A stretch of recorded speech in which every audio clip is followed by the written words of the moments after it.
Yo, Hey, what's going on? Chris, how you doing? Pretty good. How about yourself? Pretty good. Seems like you've been having a whole Pretty, bunch of fun lately.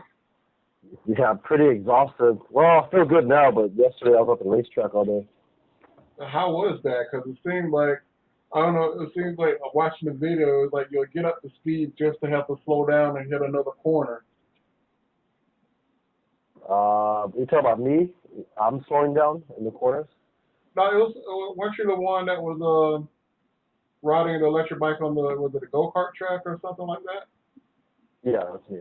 Yeah, it just seems like, yeah, you finally get up to speed and all of a sudden you got to slow down to make this corner or whatever. But it seemed like your bike was actually performing pretty good out there. You didn't have any problems. No, there were some heating issues or cooling issues. And I think that's kind of just related to the stop and go aspect of the motor. Which motor are you running? Were you running out there? Was it the Crow motor or the Muxus? Right now I'm using the Crow motor, and it's also ventilated. Okay. So basically, what it is that yeah, stop and go. So basically, going to a corner, I start to use the regen, slowing down, coming out of a corner, pretty much I roll on the throttle. So peak, I'm getting 7,600 watt peak. So that tends to heat up the motor quite a bit. Yeah, I mean, it's just I noticed that with a lot of these motors, like you can push a lot of power through them, but you kind of need Yeah, to let the motor kind of equalize, or at least if you at least get up to a cruising speed, especially if you're using air cooling, like stop and yeah, go on my Muxus motor. It it's okay for the first 5-10 minutes, and then it finally catches up with it, and then you just have a hard time just shaking that heat off. But yeah, if you were able to get up to top speed, you will see the temperature crest, and then it'll start dropping like a rock. And yeah. and I mean, street riding is different than track riding. Track riding, the motor's pretty much always under a lot of load, pretty much at full throttle the whole time. I mean, and it seems like, yeah, you're on a Sabvoton controller with that one. Yeah. But how's that working out for you? I mean, I know it's a sine wave controller, but is it pretty much? Yeah, that controller is the best controller I've used so far. I haven't used a adapter controller, so I don't know about that. What's the But footprint on it though? I mean, I wasn't Sabvoton pretty big. it is pretty big. The newer ones are smaller. It is pretty big, but it fits on my bike. I have the Genesis, Uh huh. the B1200, and it works. It fits perfectly. It doesn't interfere with my pedaling or anything. Were you the one that got one of Barrett's swing arms? Yeah, How's that working out for you? Because it seems like that so was almost vapor. very good. Yeah, I'm still running that setup. It's solid. I can run regen. I can run the Crow motor on it, no problems. But I did have to do a pinching and Drop out. stopping dropout. Yeah, I had to because when I was running the regen without it, without the pinching dropouts, the dropout actually spread a bit. Yeah, that's one thing I'm kind of concerned. I'm using an off-the-shelf giant bike, and I do have one of the torque arms made from a vendor. I think it's like S Orlando. He's down in Florida. I have one of his water jet torque arms. It's a strong, beefy one, but you definitely. I even shaved it to where it was a perfect fit, but you can tell that that motor is slightly rocking. And I know, Yeah, are you running regen? yeah, you just I feel it find that with the shiver. regen, I find that with the regen, you really don't need disc brake in the rear. Really? Yeah, I've been running without a disc brake in the rear for the longest time, Well, for a year now. I mean, I really thought about, because one of the things is I was thinking about switching over to hydros, get some 203s or some 230 hydros and putting them in, but I know I probably couldn't fit a 203 in the rear.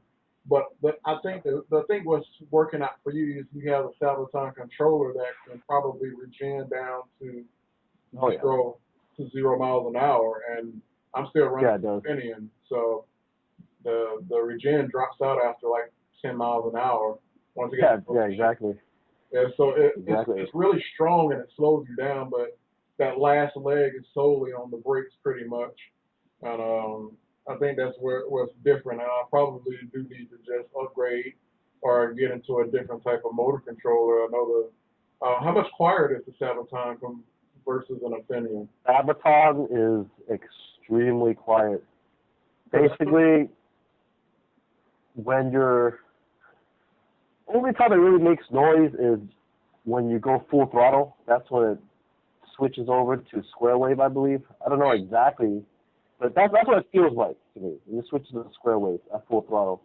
Yeah. But other than that, at partial throttle, any time you're partial throttle, there's no noise. It's silent. Oh, that is awesome because the problem that I have with my Muxus motor is I'm using a square wave Infineon 18-fact controller, but I just have low end growl that's just nasty. Like I'm Oh talking. yeah, And even yeah. still, you also have after a certain RPM, there's like harmonics in the frame where it'll cause some weird noise or vibration within the frame because it's hitting a resonance frequency or something. So I think that's just like another reason to upgrade to a sine wave controller. Um, You definitely should. I highly recommend it. I mean, like Just I have say, to go back. and just because you said the regen, I mean, I know that I probably have to be definitely careful, especially since that regen you said was pretty decent and pretty strong. Definitely It have is to have strong. some. I definitely have to have some solid dropouts. I got two torque arms on my bike, but still, if that regen still caused that torque arm to develop any slack, it's just eventually we all Here's know what's going to happen. So I need to get a nice proper here's what's something. interesting though, because I was running regen with a 26-inch wheel, and that actually didn't cause the dropouts to spread. It was fine. But once I switched over to a 17-inch wheel, that's when it spread open. Because actually, the regen, if I don't change the settings in the controller, if I don't change the regen settings, just by switching to a smaller diameter wheel, It'll lock the it up. regen is much stronger on a smaller wheel. And I mean, I've honestly I've been the type of person I've always ran 26s, and it's just I really don't want to go down the full suspension route just yet. I'll probably see it in the next year or two. I'll probably switch to smaller wheels or whatever. But I actually have a bike here that's on 24. No, is it on 20? Yeah, I think it's on 24s, and I just noticed the huge difference in the torque and also the regenerative braking too. I was like, Yeah, big wow, difference. that was pretty decent. So if I went down even lower, I can see where the smaller wheel combined with the control, you wouldn't need any brakes except for some nice front ones. And I think that's the route that I should probably head towards is get a nice beefy front brake, reputable hydraulic brake, nice rotor, and at least switch to a Sabvoton controller. But still, you said that you didn't have any issues at 26 inches. You just started having problems once you went down to lower wheel size. I can definitely see that. But also, you got that RPM advantage since those smaller wheels have a higher RPM and they're probably developing more back EMF than a larger wheel, so it's going to feel a lot stronger too. I It mean, does. The it's just so, acceleration is much improved. and I think, but it's even with the acceleration, uh, like I said, I just had I did a cast earlier where I was talking about is really all that power really necessary because I was playing around with the simulator, and yeah, you can have this bike and have so many amps under control and run this high voltage, but when you look at the efficiency on the low end, it just sucks. So you're like piston away past that power, like the ratio of actual power that's being used for motion versus what gets done to waste heat is a certain point on a lot of motors where we're just feeding them a lot of excessive power and not really gaining that huge of a benefit. Yeah. I mean, it may seem like, yeah, you have harder acceleration, and don't get me wrong, there is a performance improvement, but at what cost? It's sort of like this, when you look at the opposite end, when you are trying to maintain 50 miles an hour and you're sucking a lot of watts, but at 40 miles an hour is much less, way, way much less. I've been telling people it takes me 3,000 watts to maintain 45 miles an hour, but to do the same thing at 50 is almost double that, especially with the air resistance and everything.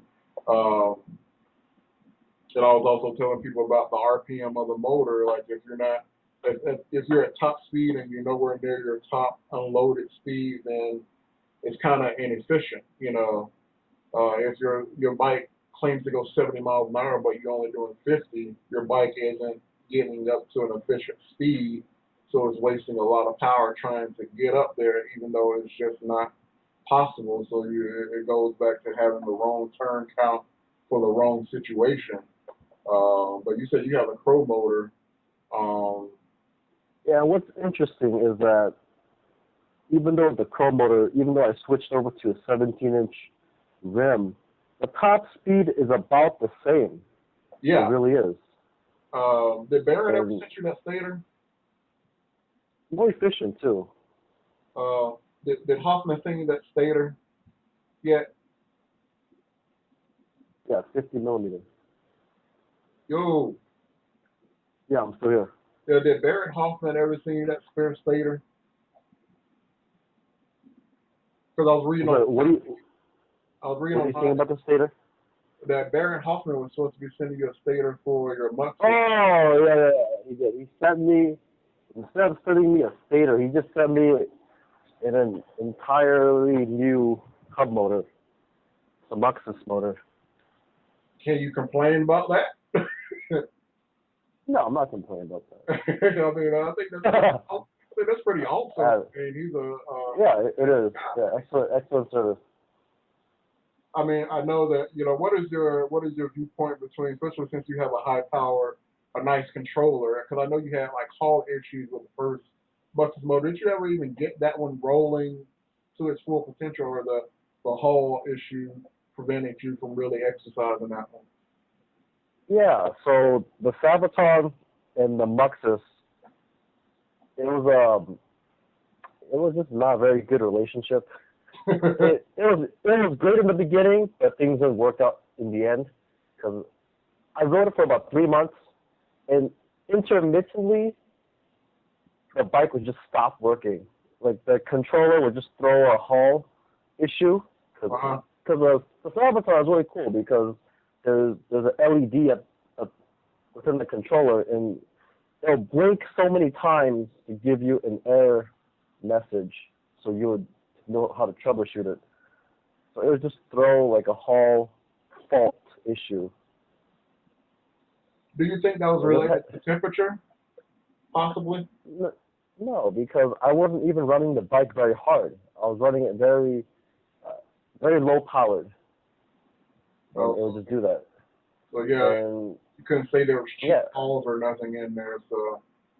And I had the Halls replaced twice. So the first time I replaced the Hall, I connected everything, I ran it, it didn't work. I replaced the Halls again, and I went down the block and it just died. Same thing, Hall issue. It's like it's very odd. I mean, I know sometimes like poor shielding, and there's something we could go down a rabbit hole on what could have happened with that. Even we can go as far as possibly a stator short or something, or something like that. But there's too many things that could have possibly been wrong. I haven't had any issues with mine. And that's not saying much. But and again, I did take mine apart. I had mine ventilated and the wires upgraded. I mean, maybe something happened between there, but it shouldn't be the case. I mean, to be honest with you, like my first impressions of the Mongoose motor, it was was pretty stout to almost where it works great, and I didn't want to open mine up. But after pushing it pretty hard and seeing how it handled heat, it heat sunk a lot of power for a while, but it just got to a point where it just couldn't shed it. So yeah, I had to open it up and drill the covers. And yeah, I probably should have upgraded the wires and everything, but it's just still the characteristics of the motor. It's not pulling a lot of power. The wiring on it is adequate, and I believe a lot of it, if you just pair your motor and the controller and For street riding is fine. huh? For street riding it's fine. Okay, yeah. So yeah, if you can get up to that top speed, your amps drop off and it's no problem. But if you're doing a lot of technical riding and lugging it around in a low speed like 15, 20 miles an hour and pulling heels and stuff, yeah, you probably do need to beef up the phase wire just because that's where most of your high phase currents is located at the lower speed or the lower RPM range. And like it's very, very inefficient at that speed too. But it's like I'm real hesitant to open up motors sometimes, and sometimes you got to open them up just to inspect the build quality, And I think was it Dr. Bass? He ordered like 3 or 4 of the motors, and his complaint was like the turns weren't as tight as they could have been. So there's like end losses in the turns of the motor. They weren't really, really tight. I think he has some other complaints too, and I guess hearing that information for somebody that let's say is well, people in the community look up to him, and he knows what he's talking about and has all the test equipment and everything. He said he was disappointed, but he's working with him, and he's building right now he's building a dual Muxus 2-wheel drive bike, and I think it's on is it the NYK or NYX frame or something? Yeah, it's the carbon frame. Yeah, that carbon frame. So I'm pretty looking forward to seeing what he makes with that. But what's up with your other bike, the one that the Mongoose? Yeah. Man, that bike, it's in the shop right now. So I have the transmagnetic motor mounted up, but I'm having an issue right now. So I hooked it up to an Infineon controller, a green time, and okay, so unloaded, it works. It gets to max RPM, or at least it looks like max RPM.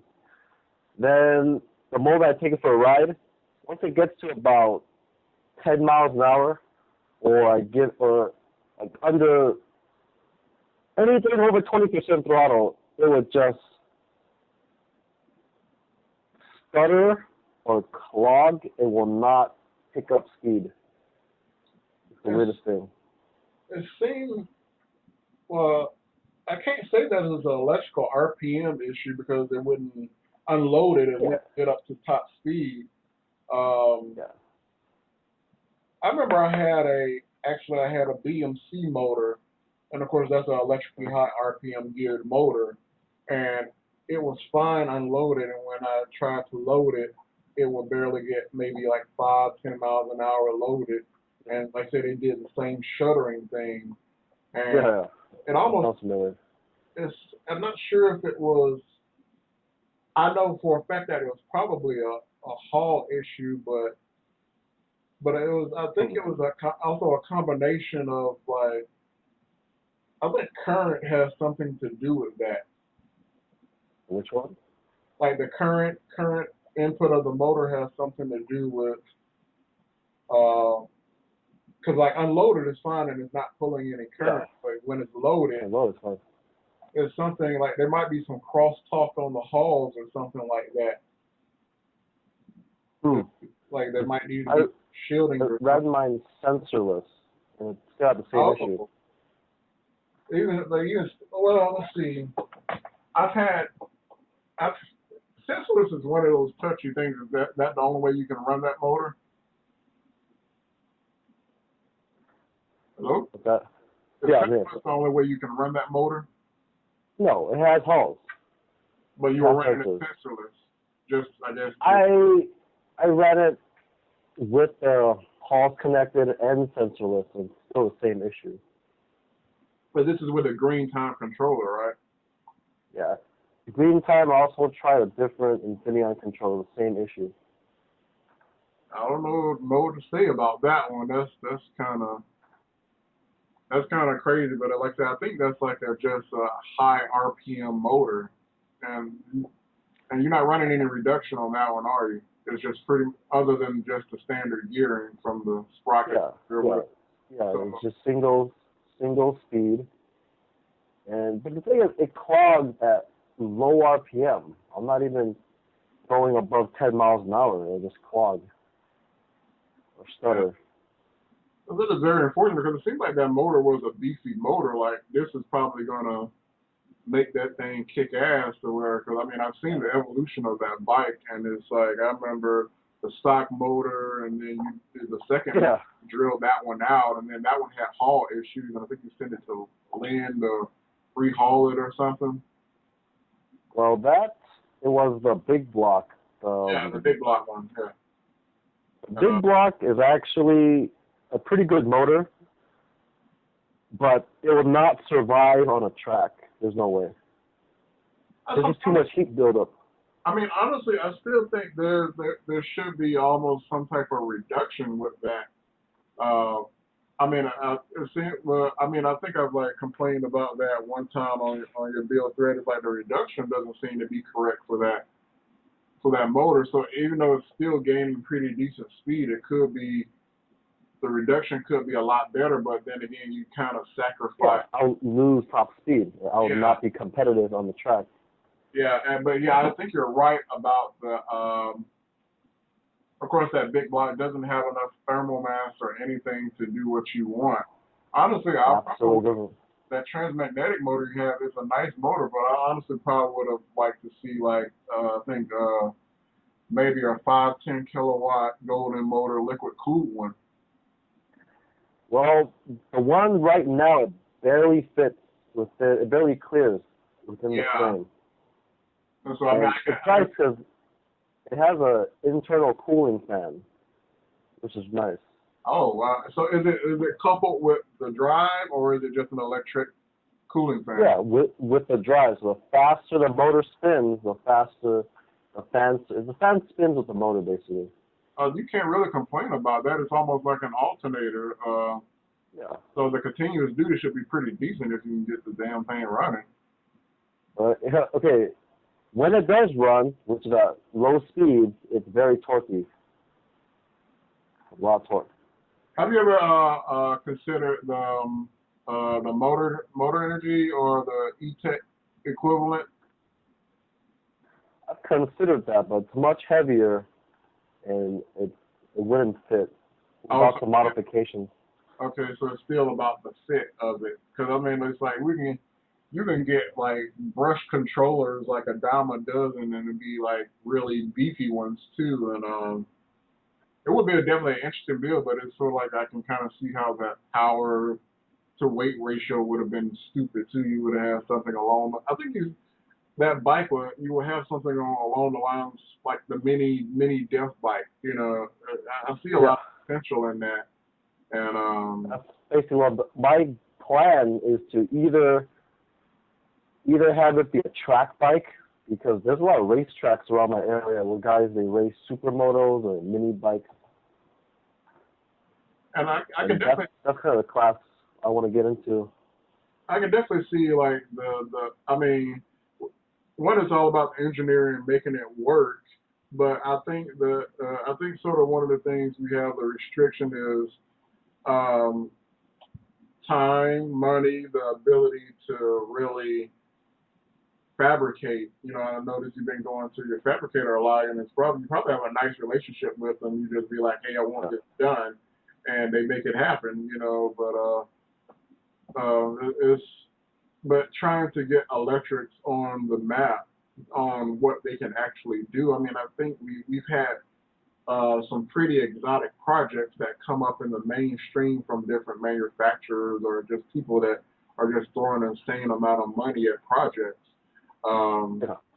but it's still trying to, I still like that idea of like, here, I built this in my garage, with a little assistance. It cost X amount of dollars. You spent thousands of dollars on these supermoto bikes and everything, and I'm just dragging you up and down the track. It's one thing to beat those, those 50 to 80 cc gasser bikes that have been tuned, and it's like they've been tuned for certain speed or RPM ranges, but the electric motors are just so dynamic, you know, and how they can apply their power and where they're strongest. I mean, electric motors are strong off the line. Yeah, it kind of tapers at the top speed, but again, if you get the right motor, right winding, voltage, and you keep that bitch cool, you can do some things. Um, Yeah, just on the racetrack. Well, I was at a motorized bicycle race back in March, and I was racing my Mongoose against those gas bicycles. I can tell you right now that they, for sure, are faster than me in the straightaways, yeah, but coming out of a corner, my bike would just pull away. no contact. They're still building power from the two strokes, but I'm already pulled away. I mean, that's one of the things that I Of like. course, it comes in. Like one of the things I like about mid drives is like that they keep the motor RPM up to where they're very efficient, but you run the right reduction, you got a lot of low end torque. So I mean, who is the guy that has Because speed bikes, the 2-speed RC drive? there was that guy, his name was Spud, on the ES forum. Yeah. Um, yeah, that was just an ingenious setup that he had. He knew what it had to be done, and he knew what the motors could take. And it takes a lot of engineering, to do that. But it's like the problem that we have is that we want the best of both worlds, and we call for that duty from one single motor, or is that and that so we have right now we have so many different turn count motors, and like I said, they favor certain wheel sizes and conditions and everything. It's really hard to find that hybrid setup that can be the best of both worlds. And so even for me, I got 2 or 3 bikes in the garage. One is for speed, one is for efficiency and pedaling, and then the other one is kind of like middle ground, because you really can't, get all that you can't really get everything out of one package. Yeah, and that's the thing. The mid drive I was running on the track. Low end is good, mid range is good, but the power falls off after about 35 miles an hour. About 30 miles an hour. 30 to 40, it takes a bit. It takes a while. Yeah, like one of the things that I noticed, like, well, I mean, going back to hub motors, you have these torque wind motors. They're really nice off the line, but that last bit of acceleration, it takes a while. While speed wound motors or low turn count motors, as long as you feed them enough power, they'll pull hard all the way up to top speed without having that torque drop off. But they're just consuming a lot of power and wasting a lot of power too. So it's like, a catch 22. Like even if you have one of these speed wound motors and you get it in a straightaway, unless it's like air cooled, and everything is in its favor, it's eventually going to get to a point where it overheats. So I mean, that's another thing to kind of take into consideration. Yeah, on the track yesterday, after about, let's say, 5 laps, 5 to 10 laps. No, I would say even after 5 laps, the motor would be pretty warm. I would say like 150, 160 degrees Fahrenheit. That's pretty warm. I normally try to limit myself to about 120, no higher than 140. So you're at that point where the motor performance starts feeling kind of spongy, like it doesn't have the same response. Yeah, I can feel it. I feel the power kind of dropping off a bit. There's not as much torque as there was when I started the race. Because you have that resistance, the motor winding resistance. Once that copper heats up, that resistance skyrockets. So yeah, that current that's able to flow through the motor when it's cold is not it's not going to be able to get as high, so you definitely suffer. I mean, I experienced that saturating, and of course, we know that's called saturation. And I experience that all the time on those 9C equivalent motors. You go saturate that. I can, like, even with the muxes, I can saturate that thing in about 2 minutes if I wanted to. I mean, it's sad, but it can happen. You can saturate a motor and the performance would just go to shit in a heartbeat. It's So, very easy, very easy. and so, like I said, Especially in a track environment, it's really easy. I mean, honestly, what I wanted to see is I think a hub motor mid drive could definitely be a showstopper. You get and I think somebody's already has a Crow motor mid drive, and that thing is like nasty too. And Yeah, I don't it's think this, I believe it was Dave Kaufman. yeah. Well, he told me he was breaking chains like crazy. Yeah, and that's the thing. One, you got to have a rear cog that can handle that power, and it depends on if you're left side drive or right side. Um, and I'm pretty sure. I mean, but it's even still when you look at even what the motor, the gas motor adapter kits. There, some of them bolt onto the spoke. Some of them are. You really have to design that and build it from the hub up to get something that strong to take all that power. And then, like you said, there's the go-kart chains and so you have go-kart chains and you have like motorcycle chains and stuff. And it like gets to a point like, all right, you can have this 5-10 pound chain that shouldn't break, or but I really don't want anything under tension or anything under power breaking and slapping me in the leg. That's not something that I want, or it falls off and gets wedged in between something, and the motor's still pulling it, and it just you have the problem with mid drives where there's a failure and it actually pulls the rear wheel into the frame because it's caught up, and it just the raw torque of that motor just like folds that wheel into the frame because of all the torque. I mean, there's so many things that you really have to be I wouldn't say a master fabricator, but you really got to have skills and frame building skills and, know about frame geometry and this, that, and the other, because you get a chain at the wrong angle and try to pull a lot of power through it, it's just not going to end well. You're going to either wear out the sprockets, wear out the chain, there's a whole lot of things that can go wrong. I would really like to see a game-changing motor, like if we can figure out how to make the Matsus, not the Matsus, but the Bafang mid-drives, even if that could take burst power. I mean, I know you can put like a 12 FET on it and get some crazy amount of power out of it, but still that small motor just really isn't made for that continuous. You're talking about the Bafang 750 watt mid-drive? Yeah. And the good thing about I believe that was gears inside. Huh? Yeah, the gears inside. Yeah, they have gears in it. And unfortunately, some of them are nylon too. So you don't want a butter gears in that. But at least it's easy to replace. I don't think it would survive. I don't think it would survive abuse.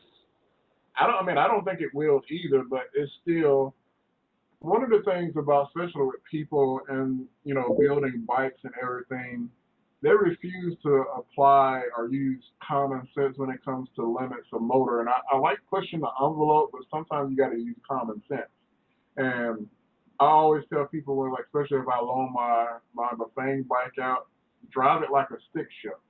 If you're coming up on the hill, drop down to a lower gear. Don't lug it around. And I know a lot of I guarantee a lot of the earlier controller failures have to be from people lugging that shit in the wrong gear. I mean, it's because I'm a heavy guy. I'm like 2 of you, if not 3 of you, and I have like a 15-20% grade heel, and I throw it in granny gear, and it pulls me up the hill. But there are some people that'll try to do it in second or third, and not pedal and lug it in a very, very inefficient speed, or you can tell. They're not gonna care.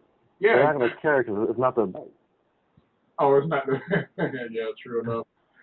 But still, it takes common sense riding a mid drive. You just got to go through the gears, and I realized with that bike, it's like if you're side selling a Bafang bike, you're gonna have to keep it in like gear 2 or 3, and that's just the most efficient range to be in. You know, you can go up hills and get decent speed, but even trying to utilize even some of the harder gears, there just simply isn't enough power. I was barely on a 29er, which was like a bad match for a Bafang bike. It was just uh, like 1,500 watts, and I was barely getting 32 miles an hour, and it struggled to get there. It was like a quarter of a mile, half a mile just to get up that speed. It just really doesn't have a lot of power Yeah. to I mean, do I that. looked into that.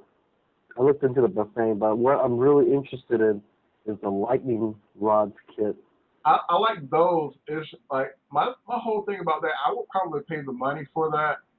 It's just it's not stealthy at all, and it just depends on what type of riding you do.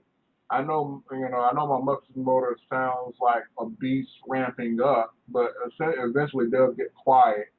And even at low speeds, if I'm pedaling along with it, using it as pedal assist, it's very quiet. But that lightning rod, that thing kind of screams. I don't think Oh, yeah. anything is silent about that at all. You're not sneaking up on anybody. Yeah. Um, I mean, for off-roading, it'll be perfect. yeah, I mean, and that's the thing. There's a lot of things that we want. Like one legal issues, yeah, you're going to be supposed to be off road regardless. But even still, like I've seen some of your videos, and you have, and like if you're on the street, you wouldn't care, but again, I guess that goes back to you having a bike for every purpose. There's the one that you hang in traffic and you need to go 40, 50 miles an hour, and then there's the ones that I guess you like a Bafang mid drive where you pedal it and you hang out in public situations where you don't need more than 20 miles an hour, but there's nothing that's really, like I said, the best of both worlds, and I think that's Yeah. where we You can't continue. have it all. Huh? You really can't have it all. No way.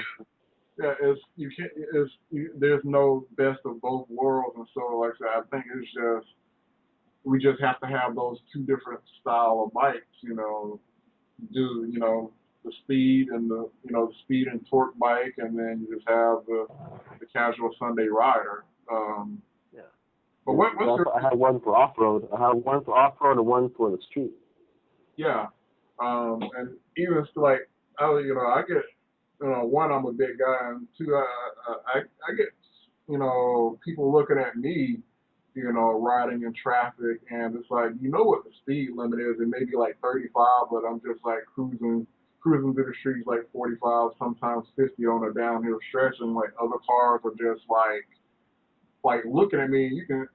Have you ever had like people just pull up next to you in traffic, Yeah, and all the time.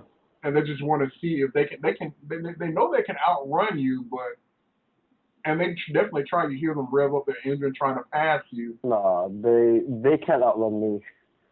At And least not my bike. like I said, in certain scenarios, they can't outrun you, especially Yeah. in short bursts. Like especially if you're going block to block or something like that, a car can't out accelerate an e-bike.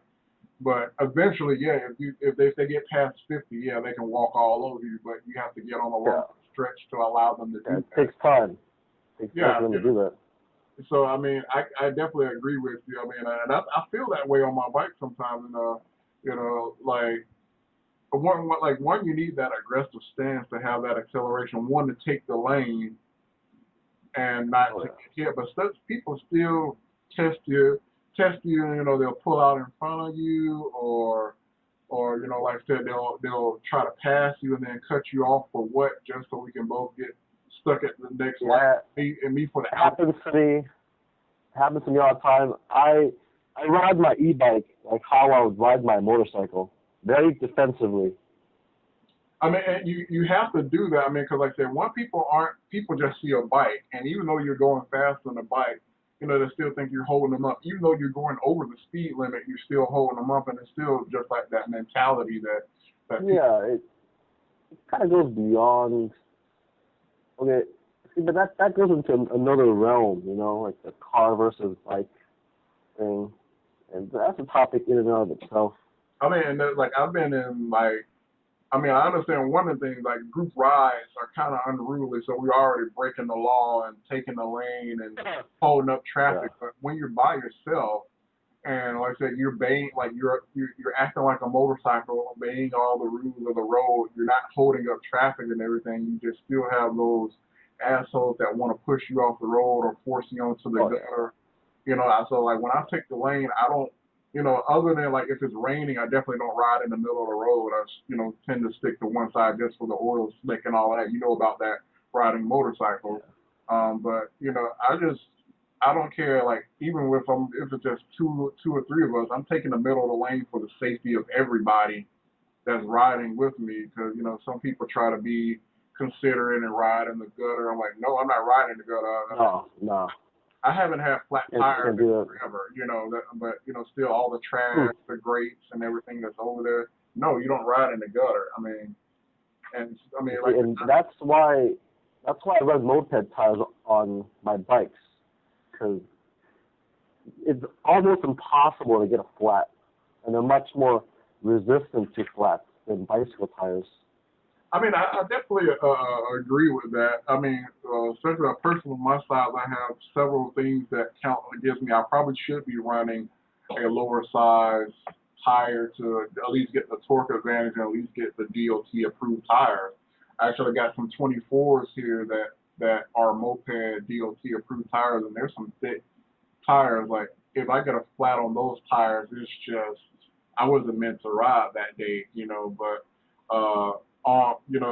at least on my bikes, one thing I have to worry about is I can't run too low of a PSI because you get bumps and stuff. At a low PSI, you end up having pinch flats and stuff like that. So I run pretty much close to 60 pounds of air, in my tire. It makes for a little bit harsher ride, but and I like that I'm not a full suspension person. I have a front suspension and a hardtail, and even on the front suspension, I run air suspension forks, so not high, terribly high end, but at least I can control the pressure and dampening and all of that, to where it takes up most of that. So I normally run Big Apples, so it has a little bit of cushion, even at high PSI has a little bit of cushion, and then I try to rely on the forks to kind of take up the rest of that slack. So I used to run a Big Apple with my Crystalite motor. It was a 26, but it wasn't very grippy. Like it really wasn't. If it's perfectly dry, they're good. Whenever you need to take a corner at speed and there's the least about a tiny amount of sand, gravel, or anything, you just might as well just go ahead and let the bike go. At least land. At least I've had few experiences, like close experiences. Like at least wreck the motor gracefully, just let it go and stand up. Because I've had two wrecks where I normally tend to run either urban tires or some semi-slick tires on the street. And if there's the least amount of rain in the forecast, I'm not going out. I pick my days carefully, and then I'm also very careful where I ride. If I know the area and I'm comfortable, I'll get a little bit aggressive and take some corners pretty hard. But especially in new places or there's construction around or something, no, you can't get into it at all. I tried to love even slight knobbies like hybrids where they're smooth in the center and grippy on the side. Like I think Kenda is one of those tire companies that kind of like to have a hybrid, but even still having knobbies on the sides is just as bad. I know there's like Cyclops and Holy Rollers and tire that's supposed to have the best of both worlds, but it's just I will say this though. On my last motorized bicycle race, I was running the Crow motor with a hook wheel tire, and my bike just handled like shit. Really? I cannot get around tight corners. The rear would just chatter and skid all over the place. That's why I didn't race my Genesis bike on the track. That's why I took my Mongoose, because that thing handled on rails. But heavy hub motor with 26 bicycle tires, even with a hook worm, it just could not handle for shit. Do you think because there may be a lot of deposits on the tracks, like a lot of rubber? No, I don't think that's the case. It's just partially because of unsprung weight, and I don't know. It could be just the tire itself. I don't know what it was, but once I switched over to 17, and I'm not sure if you see my video on Facebook on the Endless Sphere. I posted race footage. I'll definitely check it out in a second, but I mean, I'm still thinking like, at least for urban riding, I thought hookworms were the best in most conditions. Yeah. For urban, it's fine, but on a racetrack, it's just not. I personally, I couldn't race that bike. Honestly, I think it's because it's a drier, harder compound. It's not soft and tacky like other tires. It's the hookworms is made to be a hard tire. It's supposed to last like damn near forever. So like I said, in most like I said, street situations and some, but I still think like tracks have like a build up of tire, and of course they run specific style tires, and that are a lot softer and a lot grippier to transmit that torque. So, I mean, I can definitely see what, you're talking about, how it just really doesn't bite like it should. But like a DOT tire made out of a different rubber, different style rubber, because I'm pretty sure there's a huge difference between bike tires and moped style tires. Yeah, I mean, even motorcycle tires, yesterday on the racetrack, because I'm watching my footage right now, I can lean my bike over so far, like I'm talking like so much lean angle. It doesn't even feel like a bicycle anymore. I can lean it very far into a corner, and the bike would actually stick. It wouldn't lose traction or anything. Well, you got to definitely feel comfortable with that. I mean, I'm thinking like you said, going down to the smaller sizes definitely opens up a lot of tire options for you, and at least some of them, you don't have to run tubes anymore. I think like tubes stop at like 3.0 for the most part, and then you pretty much rely. Well, I can't really say that. But you're running a lace rim, so you have to run a tube, don't you? Or are you running a tubeless type? I'm running tubes, but I know there are tires out there, even 2.5, 17 by 2. Yeah, those are they're tubeless. I've seen them. Okay. I get all my moped tires from this website. It's called treatland.tv. They sell moped tires and parts. Pretty cheap too for a moped tire. $30-$40. It lasts forever. That's not. I mean, like I said, they have so much rubber on them. I mean, like if you're doing regular riding, you'll probably be the last. Your bike will probably die before that tire does. Yeah, there's so much rubber on it. So, but I mean, like I said, it's still like even like the other aspect of getting these DOT Pro tires or moped tires. It's like if you have a flat, if you're a light person, you probably wouldn't even know you had a flat. Yeah, you'll kind of know, but you can at least get somewhere, dropping the speed a little bit, you could get somewhere on a flat tire. But sometimes all that rubber creates this, such thick sidewalls where you wouldn't even know if you were, low on air pressure or something like that. So I mean, there's definitely pluses to getting these tires. I mean, I'm really one of the things I'm really waiting for a solid frame. I think that's what I've been waiting on. There's a solid frame to come out with decent dropouts and everything before I really jump into the smaller wheel sizes. And of course, you remember I experimented with that fucking e-bike deal frame, and that. Yeah, a frame. Oh man, I had so much hopes for that, and maybe there will be a diamond in the rough, and that thing just. And he's still selling those frames, and I'm like, I can't call him, I can't look him in the eye. I told him what was wrong, and he's still like, oh, it's gonna be a few millimeters off. A few millimeters off is a lot, in the course of a frame. Like, I'm not sure if you like read all the details or what happened to that frame, but basically the rear end was offset by at least 15 millimeters. Like it That's a was lot. skewed to where the front tire was tracking straight, the rear tire was tracking to the right, and then the whole right end was shifted over about 15, 20 millimeters, something like that. So I couldn't Yeah. shim that thing to save my life. And he's like, he's even like he even mocked up a bike and told put 4 washers over here and this, that, and the other. And my bike shop was Ridiculous. like, no, like put this the e-bike deal frame was like the worst thing that I've ever seen. The bike shop really didn't touch it, but if I was paying for labor, they would fight with it as long as, as long as I wanted to. And then it's just like, you know what, we had a dead end with this. And but at the same time, I had the e-bike deal frame and I bought a giant bike frame. We spent like 3 or 4 days trying to assemble that e-bike deal frame, ordering parts, trying to make it work, and we couldn't make it work. They had the giant frame up and running with a hub motor, spaced out, disc brakes, everything on it in 45 minutes. Mm. That's the huge difference in build quality.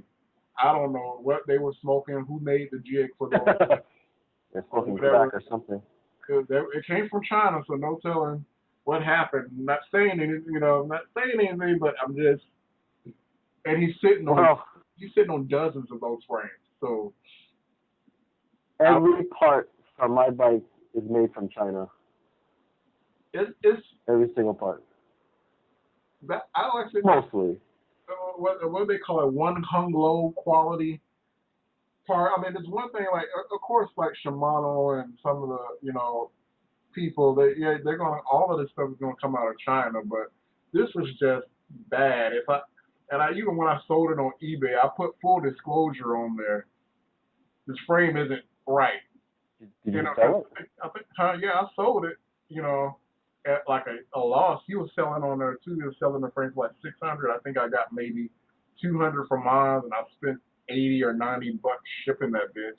So I really didn't make any money off of it, but I did full disclosure, like, good luck. This is what kind of worked, but if you want to pedal this, honestly, that bike probably would have been okay if you weren't pedaling it. If you're trying to put pedals on it and have a chain and all of that, it just wasn't going to work. But if you made it into a moped or something like that, it probably would have been okay. But anyway, I mean, it's still we got something. We got the phaser frame that's out now. Hyena just dropped a new frame. That's sort of like the stealth. It's called the Flux. That's one. We have that. That feels good. I mean, there's. The Vector. Go ahead, man. Man, that Vector one looks good. It's cheap too. Yeah, I mean, and it's all of them are cheap in comparison. It's just I'm really salty about dropping all of that money, and it wasn't say a lot of money. It was still a fraction of what the phaser and everything cost. But think you're just buying the body, basically the battery case, and the dropouts. Essentially, when you're buying these frame kits from all these vendors. And that's still pretty good, but if you spent all of this money on the frame, you're going to have to match that quality across the board with everything else, meaning a nice downhill fork, the hydraulic brakes, a decent shock if it doesn't come with one. And, Are you using mechanical brakes right now?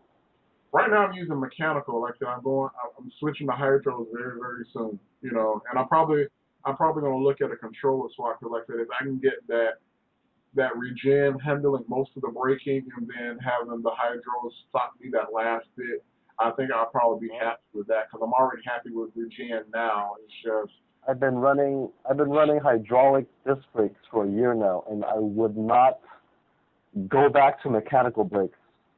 I mean, at least for the front. Yeah. I mean, I have hydros on one of my bikes, and it's just a different feeling. It just feels a lot more solid because the problem that you have with mechanical brakes, you have cable stretch. So like at least mechanical, the harder you press, at least all of that's being transmitted to the rotor. But when you pull mechanical, that cable will stretch, and it just feels soft and spongy. And then you gotta pretty much replace cables because they stretch so much over time, and it gets a lot of adjustments, and then especially on the rear Oh hub yeah. motors, like trying to adjust that inboard pad on a hub motor, And you can't. You know, you unless you shave down an Allen wrench or something to fit between that side cover and that caliper. And it's also trying to find a low profile caliper. Once you find a low profile caliper, you know the quality is going to be shit.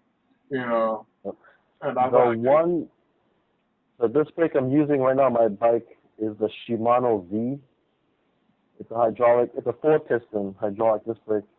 Pretty cheap, like $150 when I bought it. decent. Does that one have the integrated e-brake switch or no? Are you how are you? No, no, that one is just a standard. Or actually, that's just mountain bike parts. Okay. Now for cutoff, I use just a brake lever with just an e-brake brake lever for the rear brake, and then that engages the regen and it kills the throttle also. You have like a fake spring-loaded rear lever. Yeah, exactly what it is. That's pretty ingenious. It's almost like is it progressive or no? Or is it just on and off? It's on and off, but it works. I wish it was progressive. I'm trying to figure out, I'm pretty sure you could probably, I would hate like a dual throttle setup or something where one, like the brake engages. I don't know. I've had push button systems where it was like, where it was like a push button regen. I've had those type of systems, but it's just how did you create that spring tension? Did you There's a spring within the brake lever, so it would just close, even though you don't have it connected. You don't have a cable inside. okay? It just close. Definitely got to do a little bit more in that whenever I make the shift, because I mean I probably honestly probably well no. I was thinking like yeah I don't mind using a front brake. It's like you're almost taught not to like overuse or put all your eggs in one basket. You know, when it comes to the brake, I kind of modulate mine. You know, both I kind of fluctuate in between, but it's just sort of like one of those hurdles that you adjust or you acclimate yourself to it when you get there. You'll find out what works best for you. This is what's working for you. It sounds good to me. Yeah, for me, I mostly just use regen for 99% of my braking. I mean, even when I read Justin, I mean when e-bike review did that visit with Justin, he was like, yeah, I'm getting like 5 times more brake pad lifetime out of just using regen to slow me down. And like I said, I say I'm a firm believer. I mean, if the Infinity controller is actually regened all the way down to 0, I would probably stick with it. But it's definitely the quietness aspect of the Sabvoton or some type of sound wave controller sounds good. The regen all the way down to 0 sounds good. Before we run out of time, I just have to talk about the Sabvoton controller. Go ahead, man. Really quick. So it's about $300 from AliExpress. Okay. For the 72 volt, 150 amp controller, the Sabvoton sine wave controller. Is that phase amps or amps? What's that? Is that phase amps or battery amps? That's battery amps. Phase amps goes up to 350 amps. Shit. All right, man. Everything's programmable. The software, it works pretty well, believe it or not. It works much better than the Infineon controllers. Much better. I hate to interrupt. Yeah, everything. Can you go over the learning scenario real quick? Pretty sure some people want to hear about that. Yeah. So basically, once I received the Sabvoton controller, it is a little different. It's similar to a Kelly controller in which the phase, where you hook up the phase wires, you would need a ring connector. But that's a more solid connector, I think myself. I mean, I don't mind soldering you know, 10 gauge lugs, or you know, it just seems like a solid connector, and plus you can pick those up at. And it is because ring connector, and you just screw it on with a screw basically. So Any it's like any type of random order, correct? Like you can pretty much put them on randomly, or because the controller is going to sense, it's going to learn, right? It's going to learn the right combo, right? I don't know. Someone said it does learn, but in my experience, it doesn't learn it. Oh, Not really. so I thought, Okay, for example, my Pro motor, I need to have all the colors matched, so that was straightforward. The hulls and the phase, they all match and works. With the Muxus, I had to exchange. Okay, if all the colors are matching, the motor will spin backwards, so I had to reverse the yellow and green phase and hulls, and then the Muxus motor works perfectly.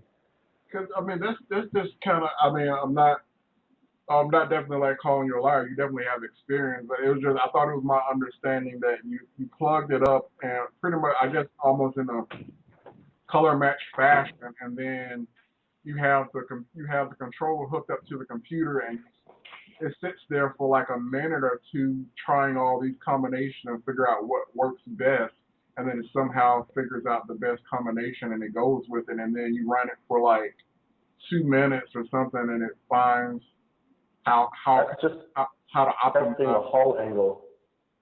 Yeah, yeah. That's just a hull angle. So there's nothing. But you said Oh, somebody from the forum says it has an auto hull detection, but when I used it, it didn't. The only thing I saw in there in the software was a hull angle test.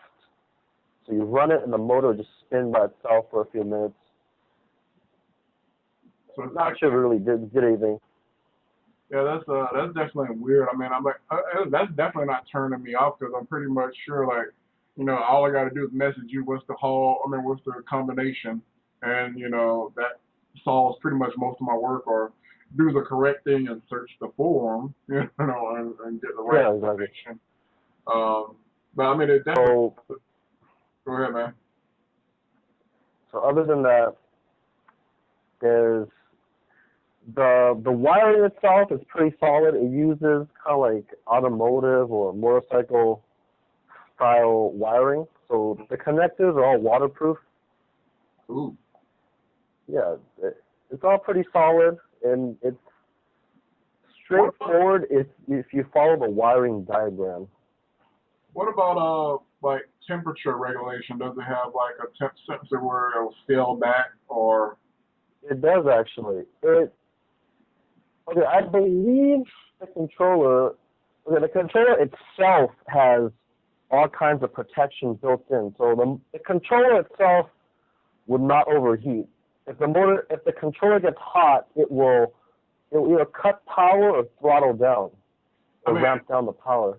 that's one of the things I like about you know, how Kelly pretty much did the same. It does the same thing. Like if you blow a Kelly, you must have been doing something fucking crazy. And so I think Sabvoton is pretty much, you know, taking the same principles from Kelly that yes, you know, this is a wolf in sheep's clothing. Will allow you to burst, you know, burst power as long as possible. But once we start seeing something glitchy or something ain't right or something's too hot, you know, we're just gonna shorten that leash on you to where you The can't. controller never got hot. It only got slightly warm, and that's with 7.6 kilowatt peaks at the track. But you know, like one of the things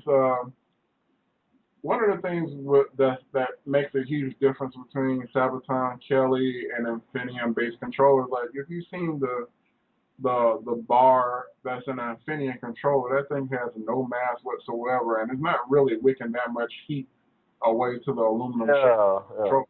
When you look at the Kelly, if you ever open up a Kelly, or even like some of these things like the Curtis controllers that are in cars, it's a big, huge fucking slab of metal that weighs 2 or 3 pounds versus that little thin bar in an Infineon controller. So you have a lot of heat sinking capability.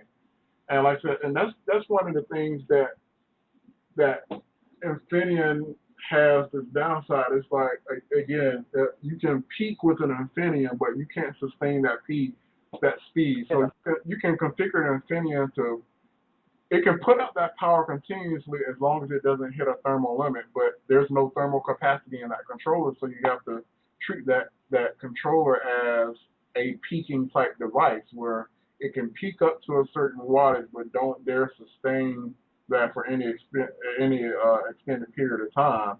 So, I think, when people get these, 18 FET or 36 FET controllers and stuff, it's like, you're paying for peak power, but there's nothing that says that you can do continuous duty with this, and that's when you start. Yeah, with the Sabvoton, okay, I blew probably 3 to 4 Infineon controllers, but with the Sabvoton, I have faith that it will never die on me.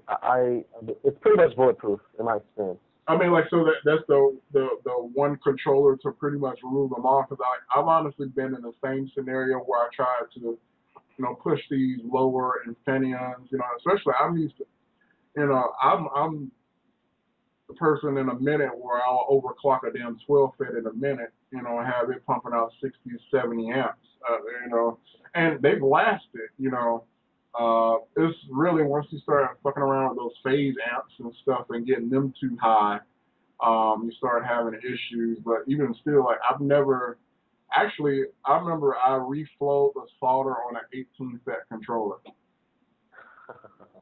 to where I had solder beads rolling around in the case. The controller still worked, but I had solder beads rolling around in it, and I think at least I like I like Lynn in this certain aspect because it was like I think I got the controller, and then like in the span of like 2 or 3 days, I'm like, Lynn, this isn't gonna work out for me. What can you do for me? And I sent it back to him, and he's like, you refilled the solder on this bitch? I'm like, I had no idea, man. He's like, yeah, there's like balls rolling around in there. I'm like, dude, I wouldn't try to set you up like that or try to return some crap. But I've only had this a day, and nothing was blown, but definitely it dropped off the board and was rolling around. I had a few controllers from him.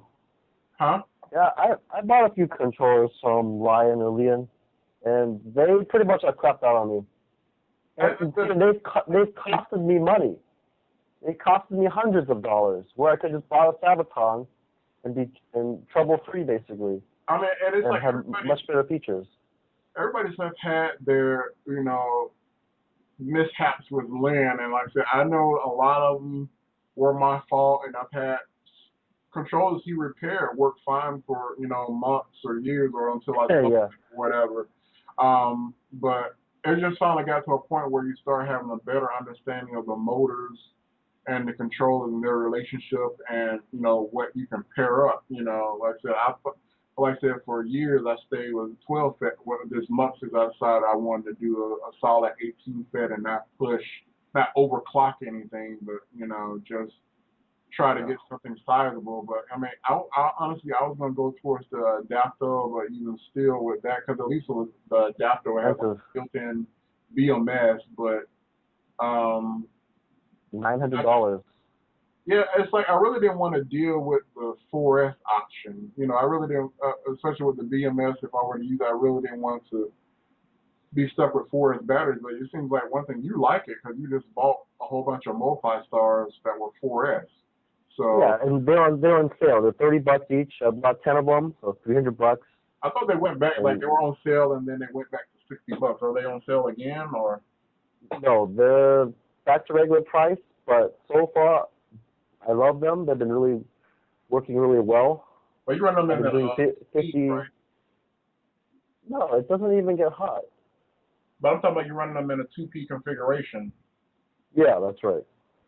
And it seems like you're running outside of my recommended ratings, because if you're saying that your controller can peak up to 150 amps, you're like raping the shit out of those batteries. Yeah, it could peak at 150 amps, but I only set my controller to 100 amps.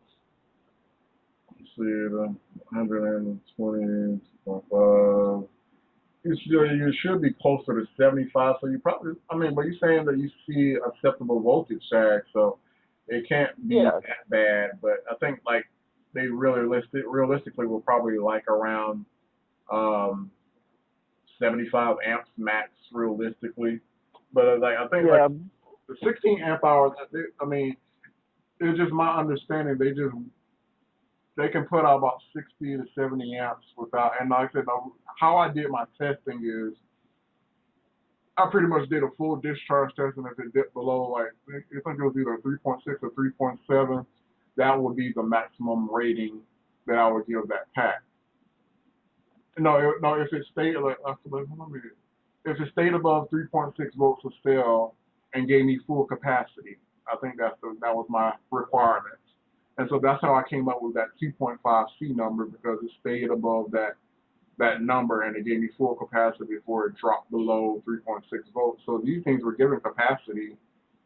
I'm not getting much sag, and the battery, they don't even get warm.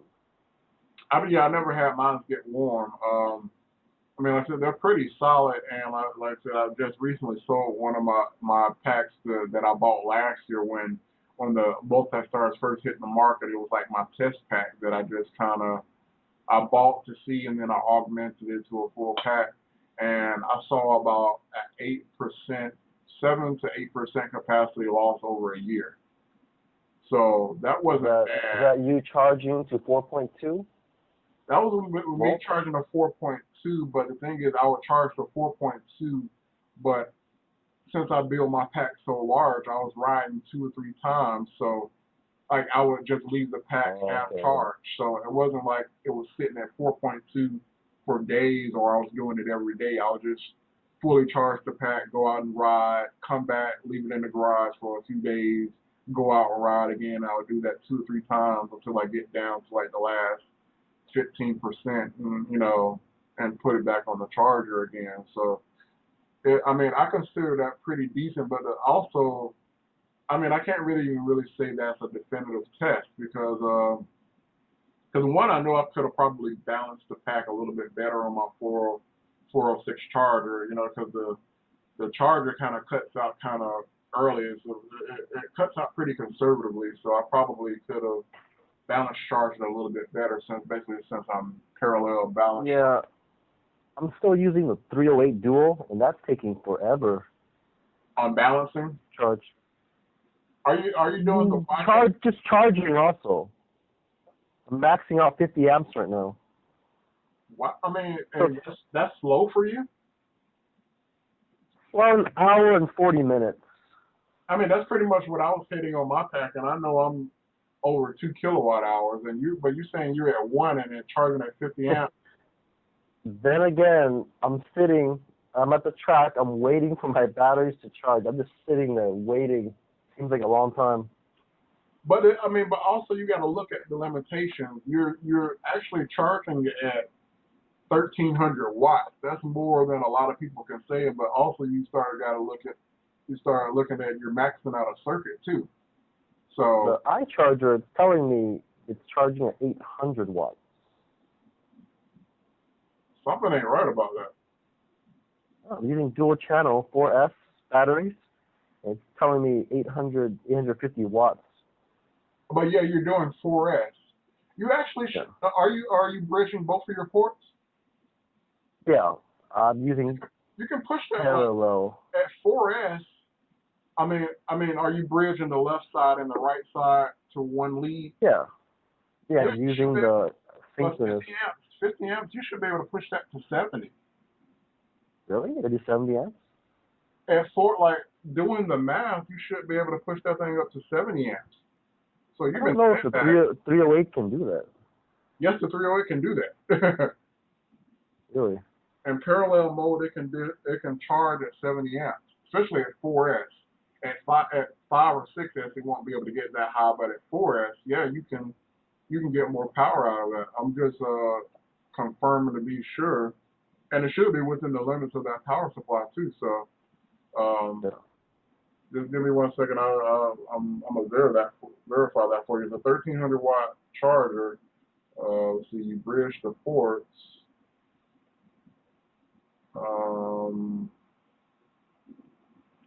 Oh shit! Yeah, you're all right. That sucks. Yeah, it does. But anyway, but really quick though, going back to the Sabvoton controller, Uh-huh. it's pretty easy to set up. All the wiring's pretty straightforward. But the regen was kind of tricky to set up in terms of the wiring. Mm-hmm. I believe you have to run a ground wire to, I don't know what it was, honestly. You run a ground wire to like the e-brake connector or something like that. Well, when I look at my setup, I would know what it is, but that was the only tricky thing about it. I mean, that seems pretty normal because it's probably just trying to ground out a signal, like you're just closing a circuit. I mean, that's the way most e-brakes operate, is a two-wire system. One of them goes to ground and one of them's a signal. Yeah, that was the only tricky thing. And the throttle is very smooth compared to Infineon. Because, square wave controllers, they're not smooth at all, especially at low RPM. They're a bit twitchy. But with the Sabvoton, it's not the case. It's so smooth that if you give it light throttle, it would barely move. Yeah, it's just so smooth. It's like buttery smooth. Unbelievable how smooth it is. But the thing is, you also, like with an Infineon controller, you have a lot of that square wave pulse width modulation, where you just hear it. It's like clicking, and you just it like you said, it's smooth with a sine wave controller, but that square wave, you feel it through the bike that the motor is trying to crawl, and it's just you hear this audible noise, but you feel it in the frame that it's trying to do something. So it's I mean, I'm excited. Like soon as I, get in a financial situation where I'm ready to go ahead and make those upgrades, you definitely kind of have me sold on. I think I've been sold on for a while because you have like people like Jay in Australia, Hyena. You went to Sabvoton a long time ago. And like I said, honestly, I think the adapter is just really too much. You overcomplicated something. Everything is on the screen, and yeah, you could tweak and adjust, but it just seems like it's so complicated in such a fashion. It seems like it's limited too. Like, I'm still using the same motor, same controller setup. It's been months now. I haven't done anything differently. It just works. But honestly, like I said, and this goes back to what I said in another video. You paid the money up front for something that's going to work, and then even if you change up, you can still use it. You don't have to buy another controller specific to the project. You just reprogram the one that you have. And I mean, the Muxus and the Crow motor, I verified them to work with the Sabvoton controller, no problem. So I mean, like I said, I was still like, how does it do the temperature input? I know it said the controller doesn't. It monitors itself, but it doesn't have an input for the actual temp sensor. Because I know the has a crazy temp sensor compared to other motors. The Muxus temp sensor is stupid compared to other motors. So yeah, it is. I don't think there's a motor temperature for the controller. But I mean, honestly, are you still using a psychoanalyst? Yeah, I am. Are you using it with a remote shunt, or you got it work to direct plug-in?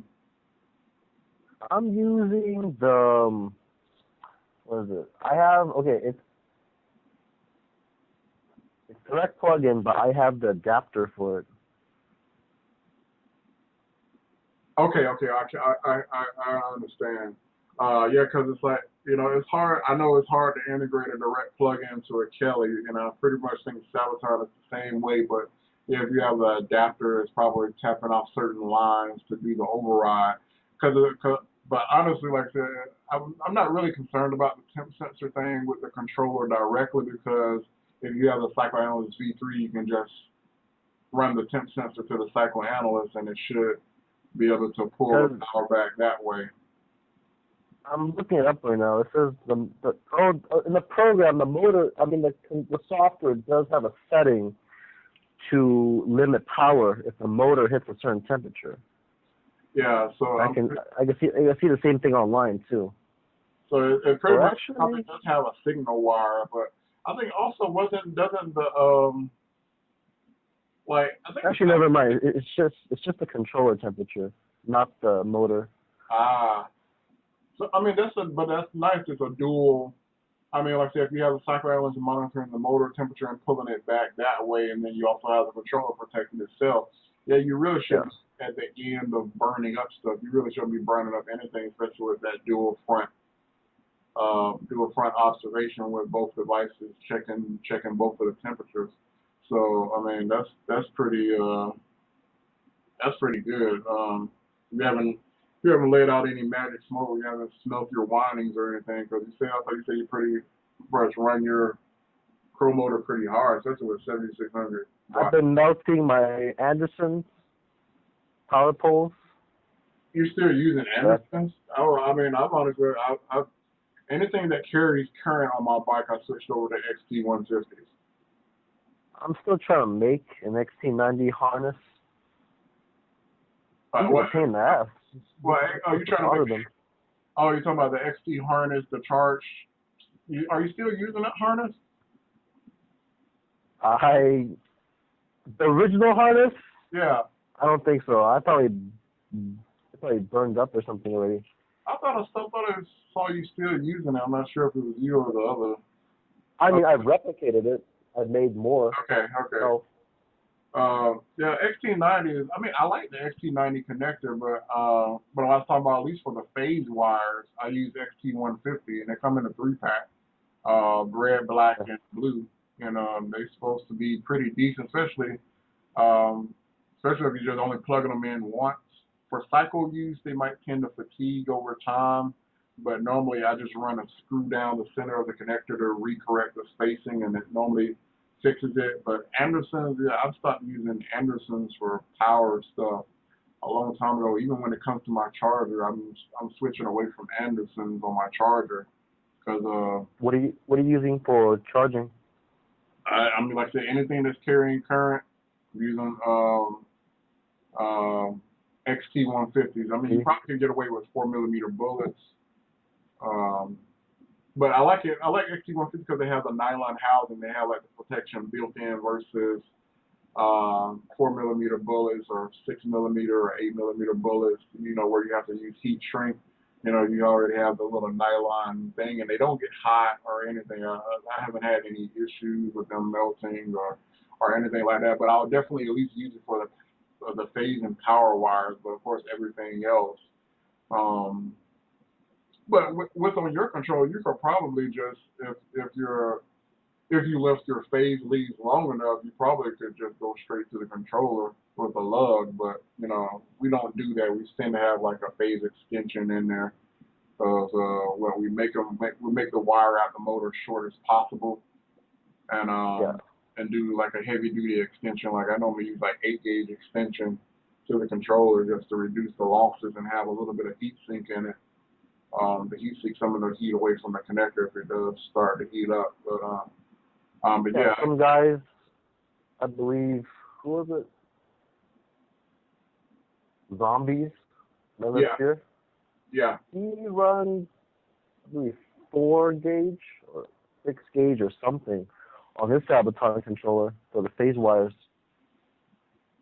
And I mean, there is some losses that come in having a lot of power. So I mean, definitely if you're like one of those continuous duty people, there is a lot of power. But like I said, it goes back to what I said, because isn't there two versions of the torque motor? Of the Crow motor. One of them's kind of faster than the other, so he's probably using a faster Crow motor and is just pulling a lot of amps continuously. So he's just trying to probably reduce his losses and everything.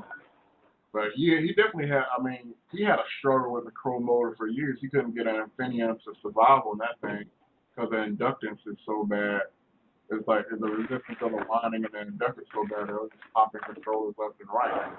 So it was hard for him to sell a controller and have a warranty because it just the Infineons were unreliable. And even he had Lynn make some, he had Methods make some. You just really couldn't get a damn controller to work with those things for like more than a few months. Yeah, I believe he was on a race or something, and something happened with his bike.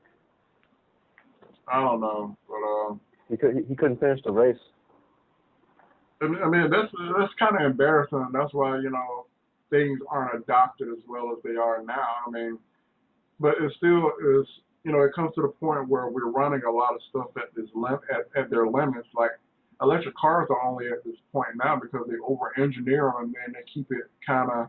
You hear the battery 80-20 scenario. They kind of do the same thing with the electronics in the car. Yeah, we spec this thing to do so many amps, but just to have a warranty and keep things reliable, we don't allow it to go that high or allow the user to push it that far. The only one that really does that now is like Tesla, that allows you to showboat in an electric car. And here it is, like I have a Chevy Volt, the acceleration isn't that great.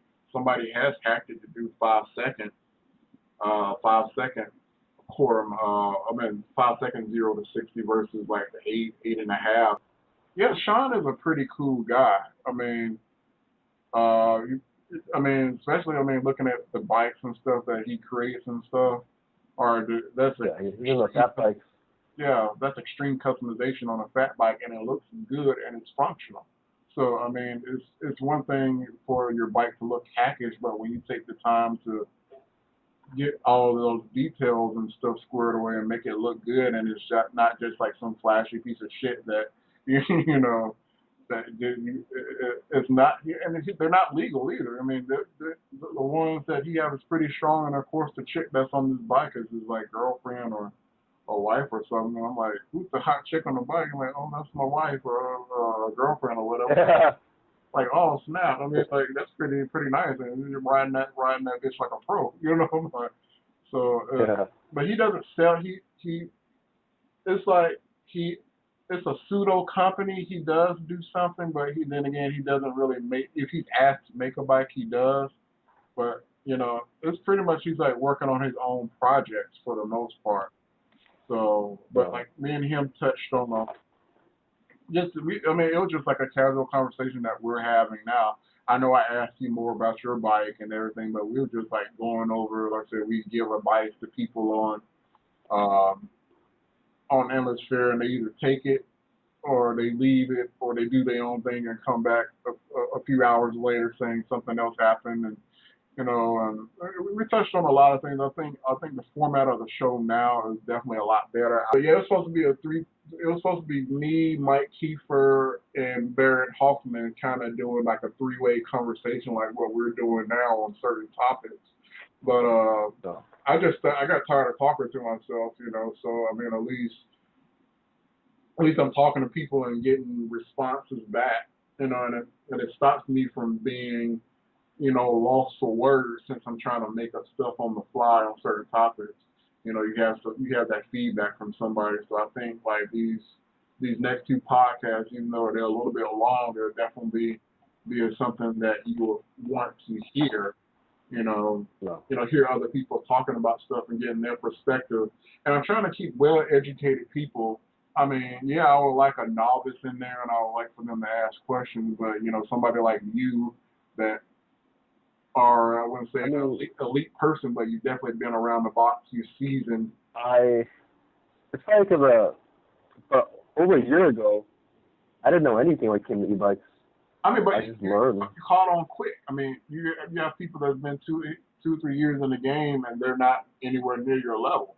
So, there's some people that just want to dip their feet in it and that's it. They don't want to get into it. They want everything to be plug and play, but when problems happen, they just spaz out. But you just been taking stuff in stride and just doing. Yeah, and I was on a bike path yesterday, and I met another guy from a forum.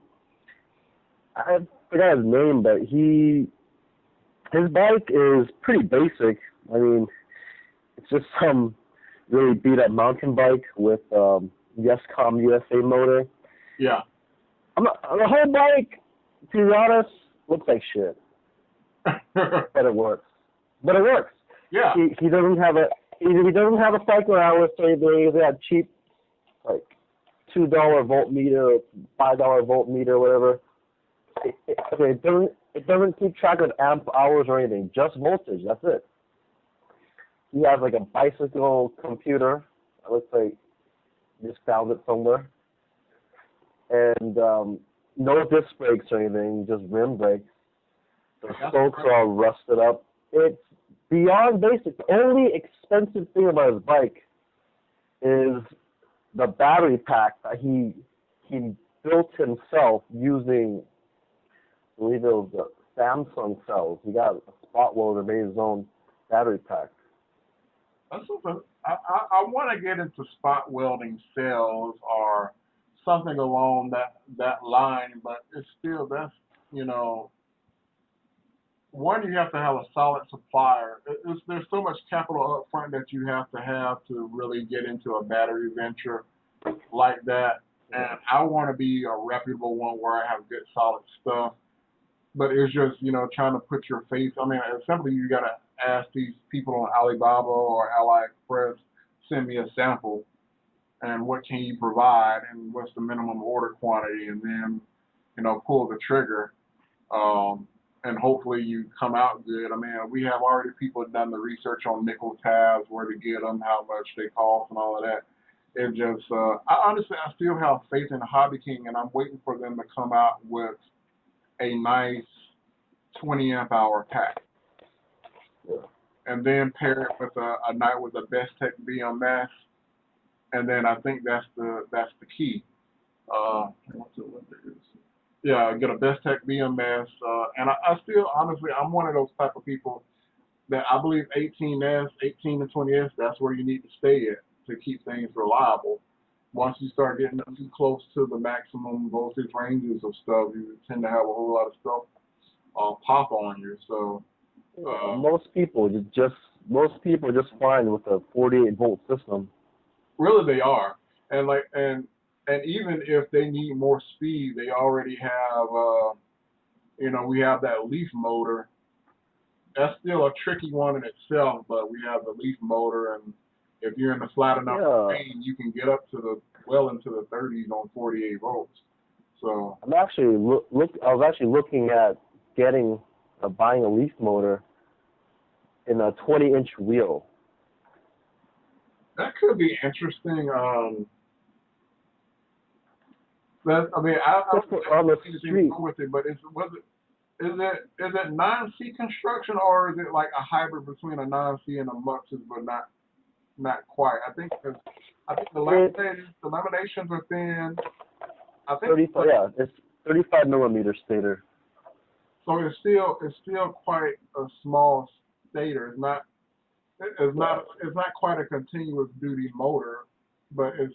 I mean, are you using it for just a recreational or for a race bike? For a race bike, it will not survive. Yeah, then that's the thing that I was thinking. It won't survive as a race bike, even though Neptronics has had good performance out of it. But then again, that's like 10 or 15-minute bursts, and his testing with that really wasn't scientific. So, filling the side cover and pointing an infrared thermometer at it really doesn't tell you a lot what's going on inside the motor. So, I'm pretty sure it's saturated. I did 17 minutes on the racetrack before my Anderson connectors melted. That's still happening. Which was a dumb idea, but I just went to the racetrack just in that moment. I didn't even plan or anything. I just went on a whim, basically, in the moment. So I didn't have time to create a heavy duty harness or anything. So I just went with what I had. Let's say just go to XT150s, or even go up to, if you like Anderson so much, go up to at least some PP75s, or some of those things are huge, but they definitely have the mass to take that duty. But I would do the XT150s, honestly, just to. And after I've done that, I've had that on the past 3 bikes, and I've never had a phase failure. So 17 minutes, the connectors melted. So the motor was really, really hot. I think if I kept going for another 10 minutes, the motor probably would have overheated. And that's definitely one of those things. Is I mean, 150, like, well, Hall's supposed to be rated for 150. So that's Yeah. why I normally set 140 as my maximum temperature. And even by that time, once it gets to 130, 140, you're really smelling the varnish coming off the windings. You're smelling that turpentine, piney type varnish smell. And anything higher than that, you start actually seeing little whispers of smoke, come out. And like I said, this is at Yeah. a very low temperature, so 160, 160-ish. Yeah, if you're saying you're getting up that high, I would that would be my absolute max. Honestly, it'll peak as long as it peaks up that high. I think you could be okay. But if you're climbing up that high and sustaining it, that's. I mean, of course, Yeah. just And use your judgment. But even at that temperature, you start having darkening in the windings a little bit. So yeah. And the reason why I was able to learn so fast is just kind of based on necessity because I do like to race, so I like to go fast. yeah, So 48 volts and a YesCom motor is not going to cut it. Not really. So I just kept on upgrading my bikes based on necessity, upgrading things here and there. To eventually, I'm at the point where I am right now. I have a race bike basically. honestly, what I wanted to do as far as like I've had this weird cooling system in mind. You have paintball tanks, right? And they store CO2. I was thinking, like, man, Yeah, it yeah, seems like we should be able to get like small, fine copper wire and wrap it around, make a one loop around the windings and tie it down to the winding somehow, but have perforations in it to where if we had like a valve or something to where we could, dump that CO2 directly into the windings and super cool it as needed, that you could extend the runtime on motors. I mean, I thought about doing that. That would probably require remachining of the bearings or something like that to allow something to pass through the axle and then loop around the windings. And I'm pretty sure you probably would have to do both sides too to get nice even cooling or something like that. That was just an idea that I've had, but I mean, it's this cooling. I mean, I've seen people do fan cooling, and yeah. I've it seen those just oil cooling. well, I mean, I would never go down the route of oil cooling because you just tip that bike the wrong way, you just got a mess on your hands, and I'm not really Yeah, fond of cleaning yeah, up oil. That doesn't end well. So, oil cooling, I mean, the only thing that's really feasible now is like this air cooling. And sometimes you just need air movement in the motor, period. Just to create some type of turbulence to get rid of that air. I mean, like I said, as long as it's moving, it does generate some weird vacuum type effect where air gets sucked through the motor somehow. We still don't know we still don't know how that fluid dynamics work with that, on how it moves air through the motor, but we just know that if we drill holes in the cover, it somehow sucks air through it, and it works. yeah. It's very simple. We can see it working, but we don't know how much it's really working for us. And definitely, I mean, yeah, we could use oil cooling, but and it probably does couple a lot better and heat soak. I mean, it definitely kind of takes a long time to get that volume of oil hot and whatnot. But I still think like air cooling to some effect is where it's at, and I don't know how to achieve. I mean, but some people even went as far as like, making a radiator for the Mux's motor for the V1 Mux's motor, and then they changed the Yeah, damn I've seen those. design on it. I was like, oh, I hate to be the guy that like you did all this hard work just for them to change the design and you really can't sell your product. But I think that would have been a Yeah, game changer for the water cooling for the Muxes. Even like Enertrek has gone as far as doing the water cooling. I would like to see how they actually pulled that off in the Enertrek, but I'm not willing to spend $1,200 to figure that out. yeah. um, Well, I also see in this field or us electric bike builders, we're a community, and maybe a bit small right now, but like I see that in the future that we can like make an impact in a big way. Yeah, I mean, the one thing I fear is somebody coming in and we're sitting here developing and throwing ideas out, and somebody, since we're such an open source community, somebody come in and steal our ideas and actually put some money behind it to to really invest in the research, and if it turns out to be good, somebody pretty much runs out with ideas. But then again, we gotta look, is good for the EV community overall. But damn, I just felt like I got ripped off, and so it's sort of like one of the reasons why I would help people on the forum, but it's just especially after that little semi-hostile takeover, you really don't want to put too much information out there. It's sort of like you got to be secretive and develop stuff behind the scenes before you even release what you're doing, because it's we're at the like I said, we're at the point now where some people just looking for that next idea or whatever, and like EVs are it. So if somebody if the products are already out there, but we need to figure out how to make them work longer, last longer, or stand the test of time. And it's like I said, our thing is cooling right now. Or at least for electric bikes, if we want to make it nice, e-moto or something like that, we have to figure out how to deal with the motor cooling. And once we figure that out, other than the legislation, we pretty much have things wrapped up. If we can cool that motor and keep it continuous duty and get a decent speed out of it, I would like to see a target speed of about 55 out of an e-bike, and it can do that continuously by whatever means necessary. That's what I would like to see, and that will bridge. I think that will bridge the gap of people needing to either be in the car or or just doing a quick errand, instead of having a family mobile or whatever. If you're just going to work and it's within a mile a range to where you can take surface streets and get to work on time, then so be it. But nobody lives in this. It's like we have a lot of things going against us and a lot of things going forward. Nobody really lives in the city anymore. I remember I used to commute 40 miles, and 40 miles to make like $18 an hour, and it really wasn't worth it by the time you factored in gas and all of that.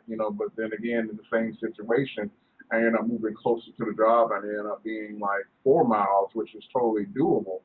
And once we start living and making wise decisions like that, to where we can really embrace electric bikes, or even I would like to see them legalize neighborhood electric vehicles, but kind of make them a little bit faster.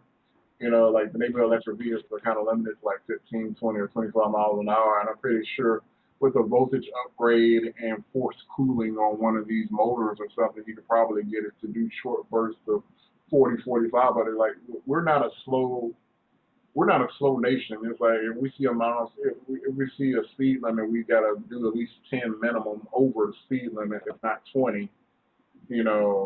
So it's like nobody's really thinking about conservation anymore, or conservation or being resourceful, combining trips, or anything like that. We're about comfort, we're convenience and all of that. So yeah, and the thing is, right now, one of my focuses is on racing, electric bikes. So I feel like if I just keep racing it,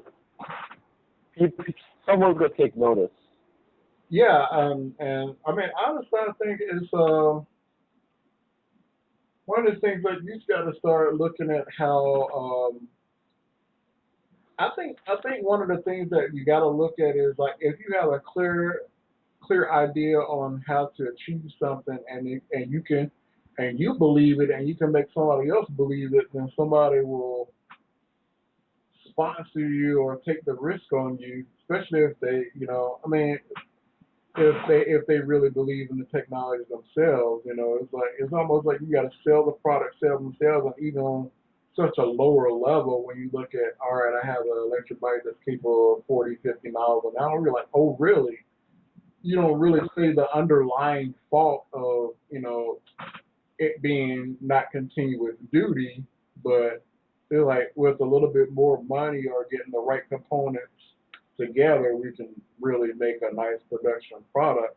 And it's just, I mean, sometimes it's just all about who has the purse big enough to really, help you with this. And, because it really takes a team of people. It's nice to have that passion by yourself, but when you have others believing you and others thinking that you can make an um, impact to really change things, and they want to publicize it and make it known that look, we sponsor this person and we built something that's really really special, and with a little bit more support, or a little bit more.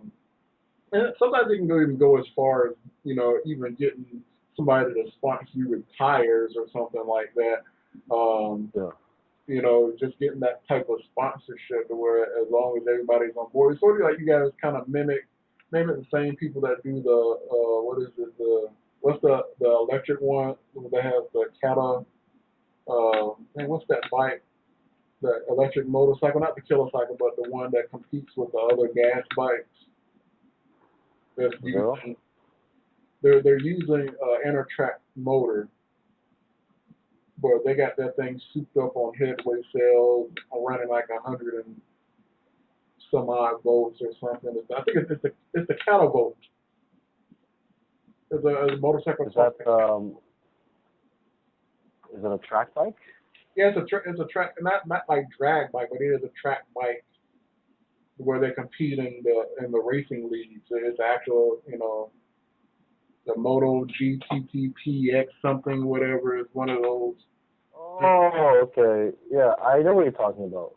Yeah, so they have a lot of sponsorships. So they got Headway. They run the Headway cells in it, and then but of course, like so you have sponsors behind that. Yeah. So I mean, I'm not sure how to approach that on this level. I mean, but there's a lot of people that like Barrett. I think if Barrett wasn't have the 9 to 5, he could do a lot more and be a real prominent person for the enthusiast or activist or whatever for the electric bike community.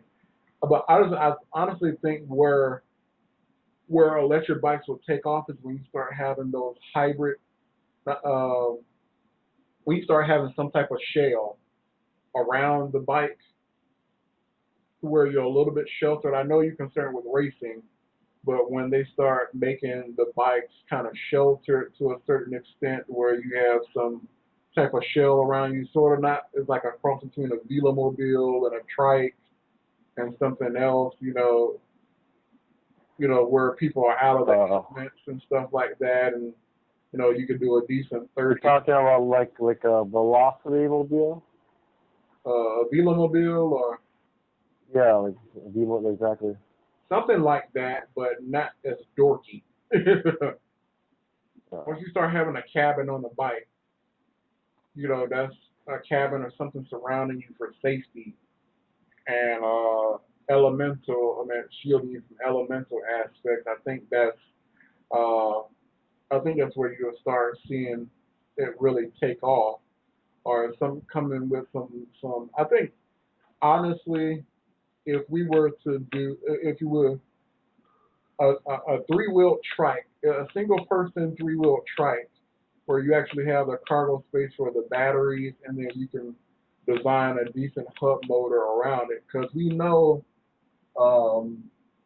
like again, like I said, if my little 18, 19 pound Muxus motor can do 3,000 watts continuous and just do 40 miles an hour, you put the right hub motor, like one of those car style hub motors, on something that just has that heat sinking capability to deal with the excessive heat. Because, like I said, we know that once it gets up to speed, it's not using that much power, but we have to deal with that stop and go and possible heat buildup. And so that only really comes with mass. I believe, when you have a certain amount of mass in the motor, it's going to get up to a certain temperature and it's just going to equalize. It really shouldn't just keep building temperature and getting critical. That's the thing that we're really missing with these motors is that thermal coupling and that extra mass. So if you build a nice lightweight vehicle that's somewhere like around 200 pounds, but they can store the battery, have a nice little frame. I wouldn't even say a crash frame, but have a nice sturdy frame. Have like something like like an airplane cockpit type thing where you can get a 360 view of everything around you and everything in front of you. But you just step in like it's like a fighter plane type thing, and it's sort of like a three-wheel, like a reverse trike. I think like reverse trike type setup with a hub motor, sort of like what's those motorcycles called? Um, the crazy expensive ones that are three-wheel. Those are, well, I know what they are. I know what they're called. Something like that. But they're definitely going to be a lot lighter, and they will definitely have adequate power. It's almost like I wish I could just buy the shell, and even with that, I don't even want to say hub motor wouldn't even be in the right thing. I think just getting one of those 10 or 15 kilowatt golden motors and do a geared setup, and one of those things keep it light. Or you can use like a liquid cooled mid drive. The golden motors are liquid cooled. Like I think they have I'm not sure if the liquid cooling starts at 5 kilowatts or 10 kilowatts, but even still, 5 kilowatts is a lot. It's enough to still get ran over, but it's enough to remain efficient, get the vehicle up and going.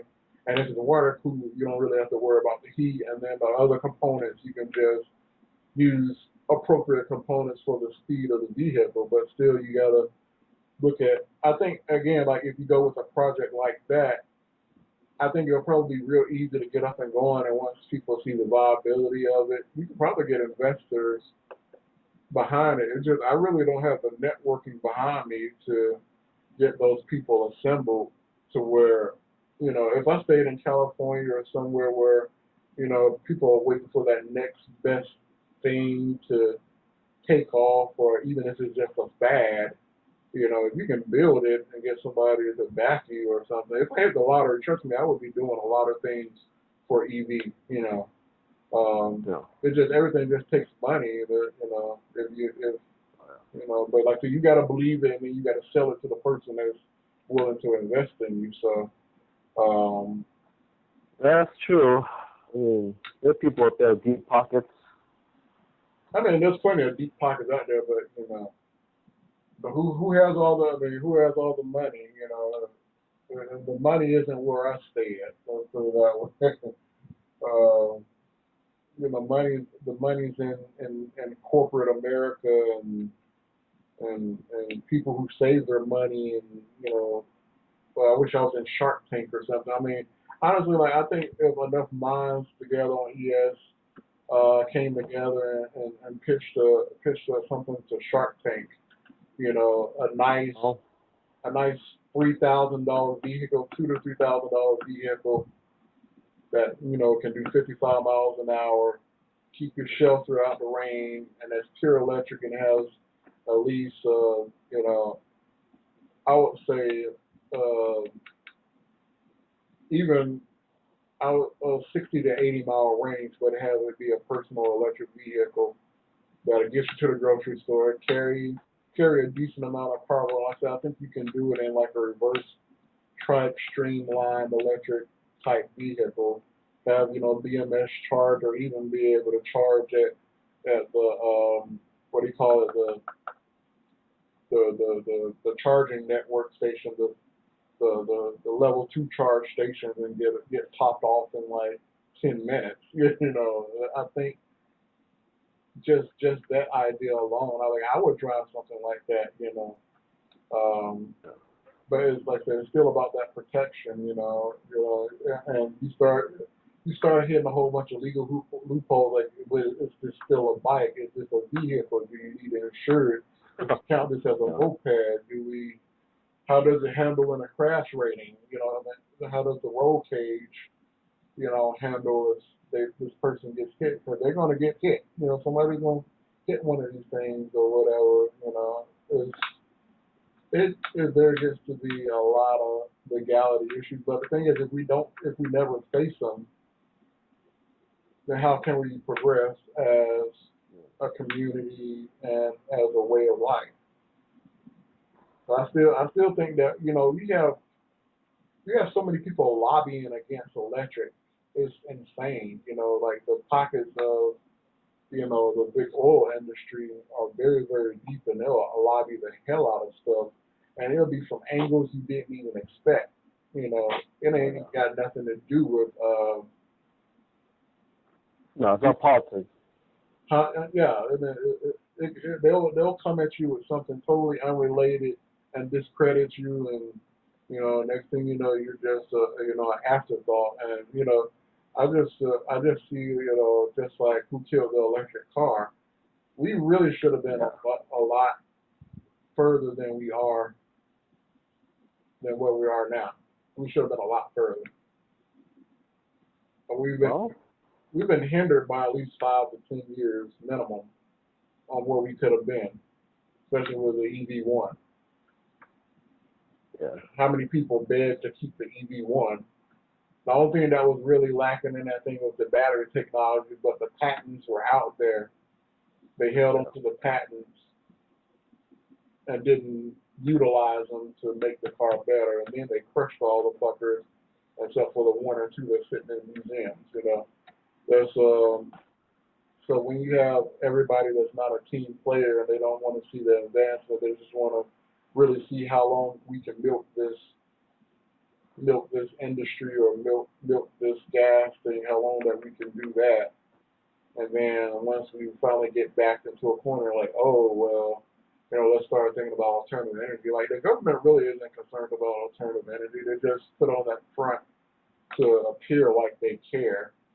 But still, we know who's in their pockets. We know who's in, you know, Congress pockets, who pays them off, and you know, who pays them to vote certain ways, and this, that, and the other. It's just, there's so much corruption, you know. I don't know. I can go on a rant about that, on how we've been stifled as a country just due to money and greed. You know, it's just insane. So, Well, I do believe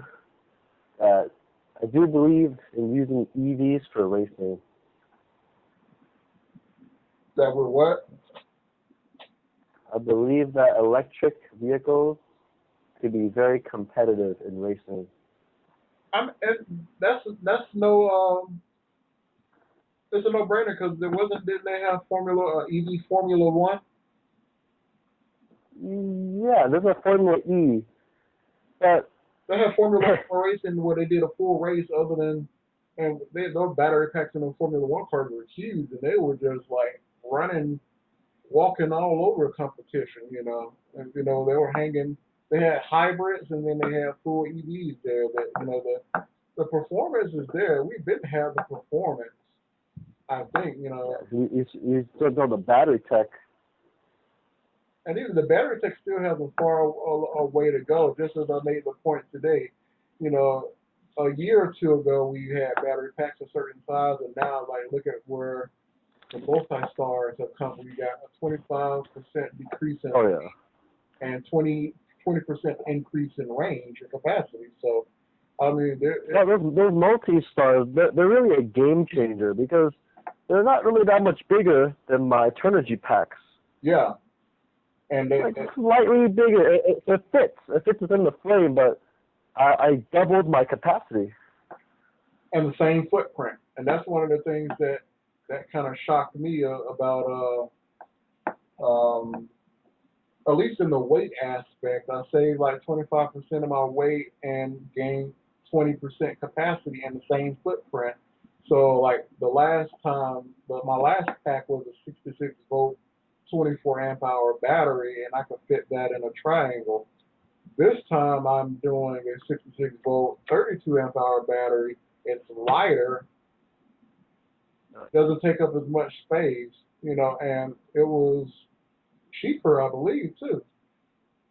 Yeah, same thing. My motor cells are cheaper. It's about 5 pounds heavier, not a big difference. Twice the capacity. That's acceptable. I mean, honestly, 5 pounds is acceptable, especially for as much capacity as you have. I mean, but like I said, we're getting to the point, like I said, when we pass a certain speed and power requirement that you need that capacity. And so I think that's an acceptable trade-off, 5 pounds for double the range. Yeah, it's not even noticeable when I ride. Yeah, you know, but I remember back in my earlier builds, I bought a Thunder Sky Pack shoot, was it? It was 24S, 20 amp hour, lithium iron phosphate Thunder Sky Pack, and that thing weighed 45 pounds. Wow. And it was the size of 2 supersized cereal boxes. How much So they cost? I had, that was back when 4 cells costed $122 a piece. So, Wow. so it was the It was expensive. It wasn't compared to what was out there at the time. It was a steal, but Like compared to right now, it's compared to right now, it was just stupid because I like the capacity that I have now compared to that pack. It's just a huge difference. I mean, yeah. like I said, who fucking puts a 2 kilowatt hour battery on an e-bike when the entry level e-bikes barely have a 300 to 500 watt hour battery? Yeah, exactly. It I costs so damn much. I do it because I can. I mean, it's just like, why not? You know, I originally, like I said, I built my bike to, you know, my last 2 bikes. But then, if I wanted to cruise at 100 miles, cruise at 20 miles, I could do 100 miles on my past 2 bikes. But if I also want to dog it out, I can still get at least 50 miles out of it. So, like, realistic 40 to 60, you know, but that's still unheard of. We even have like the Vectric scooter couldn't even get that much. Did you realize that we're almost beating a Vectric?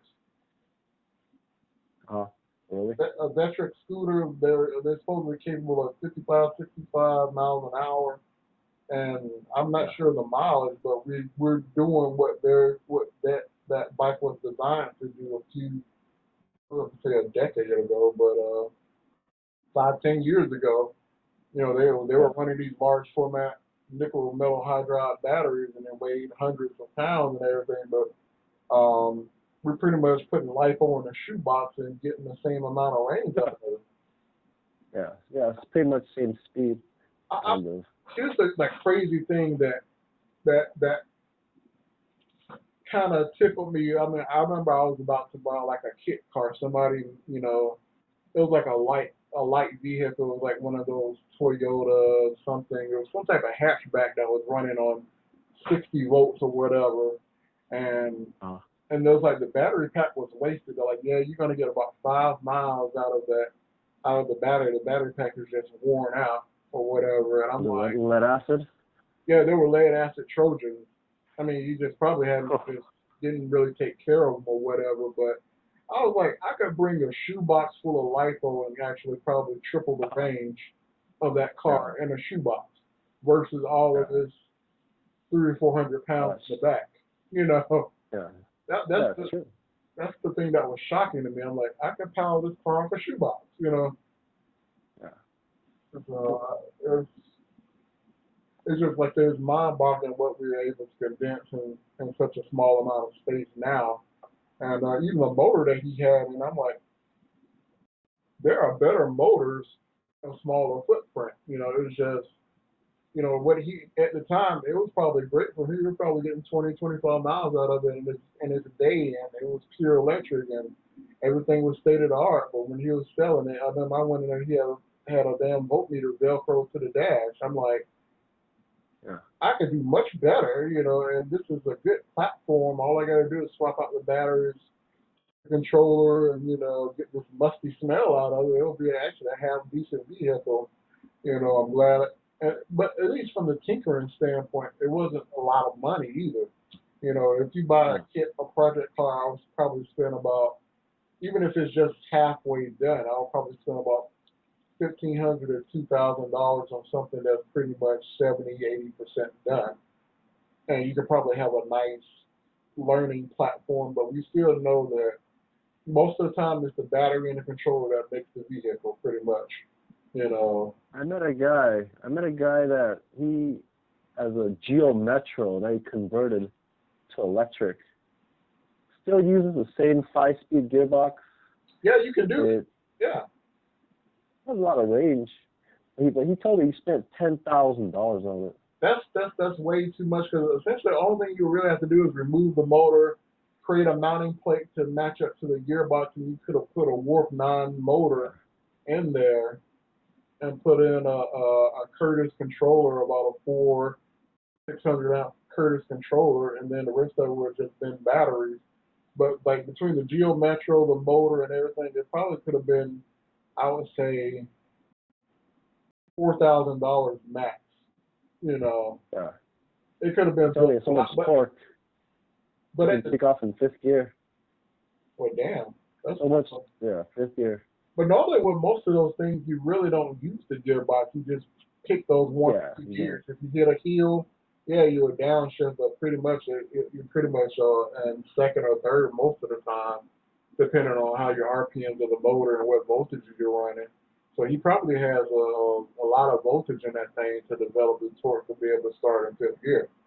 But then again, like the gear know. isn't great in that vehicle anyway, because you know if those things barely get up to 80 miles an hour, and that was on Yeah. a downhill. That was because they had like 1 liter motors, so it was.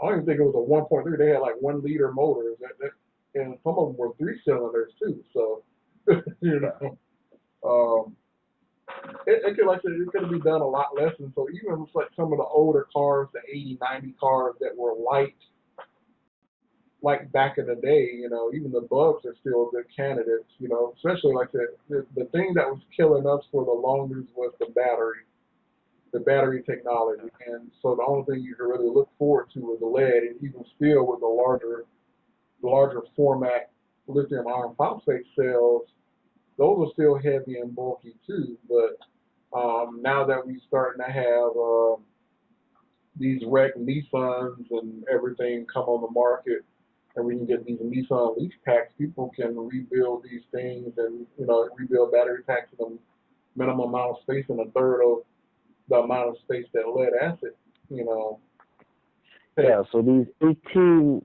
650 cells. So this guy on the bike trail, okay, his battery pack, it fits within the triangle. It was 70. It was 38 volts, and I believe it was 20 amp hours, something like that. You know, a lot of, okay, anyway, 1,500 watt hours, the same as mine. But his battery pack was, Small as hell. in terms of width, it was half the size of my multi-star packs. A lot slimmer. I mean, so we got cells that's almost at 3,500 milliamp hours now for the higher end cells, but for a little bit more output power, you sacrifice capacity. But typically for something like that, it'll probably be like a 4 or 5 P pack out of good cells that are at least 3 amp hours. But his bike isn't pushing that many amps. Probably he probably was at the perfect limit or the perfect match for He that only bike. uses 20 amps max. Yeah, so that's pretty much 5 amps per cell, which is in the limit of most of those 18650 cells. Even though some of them can peak as high as 30 if you get really really good cells. So it's I mean I've seen the footprint of those packets. Like I say, I'm looking for a light pack for a friend. I'm doing a BBSO2 pack on a Title Force frame for a friend. a light back, and I'm like, these 48 volt, like, I think I was looking at a 48 volt 8 amp hour battery that could do like 40 amps, and it was really small. It was like almost in the footprint of one of the 6S multi-stars. I mean, yeah, 6S 16 amp hour multi-stars. It was about that size. And I'm like, is this even right? And I'm like looking at all the packs and they're showing the dimensions, and I'm counting in cells, and if they're using the correct cells, and everything in this pack is true, is really they're space savers. Um, Yeah. so like so whatever they're doing with those packs, if they apply that to the multi-star, because essentially our 18650 cell is a rolled up cell. If you undo one, it's just strip a long strip of cathode and anode with the black stuff in between, but it's rolled up like a joint or something like that. So they're packing that in there, really, really tightly. So I mean, but I think we're almost at the capacity unless they start making something at 18650 out of graphene or something like that. I think that's where we will start seeing some of the huge changes. Is like the capacity of the pack isn't that great, but it can charge in a minute or two. So imagine if you had a lightweight battery.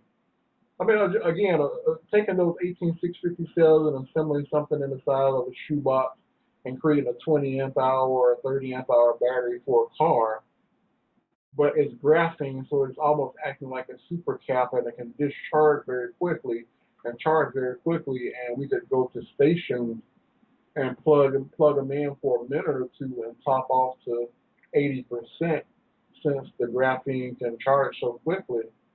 They just think, we would still have gas stations.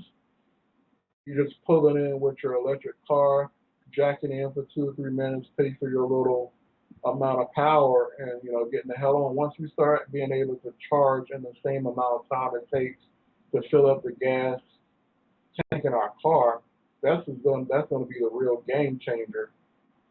Oh yeah. I mean, because we already have it with the Tesla and the superchargers. Because you can gain so much power in damn 15 minutes. It's crazy. It's not a full charge, but trust me, it's getting your ass home and then some until you can get to the next source or get home or get to work or whatever. I mean, I'm in an EV club right now to where people show their commute, and so some of them get up early enough. They might get up 2 hours early because they got such a long commute. And they have Nissan Leafs, so they'll get in their car, ride to one destination that has a supercharger, and then so they will supercharge their car for 30 minutes, 20 or 30 minutes, and then they'll go to work, and then they'll come back to the supercharger after they get off of work and top off and make it home. So they're doing like 150-mile commutes.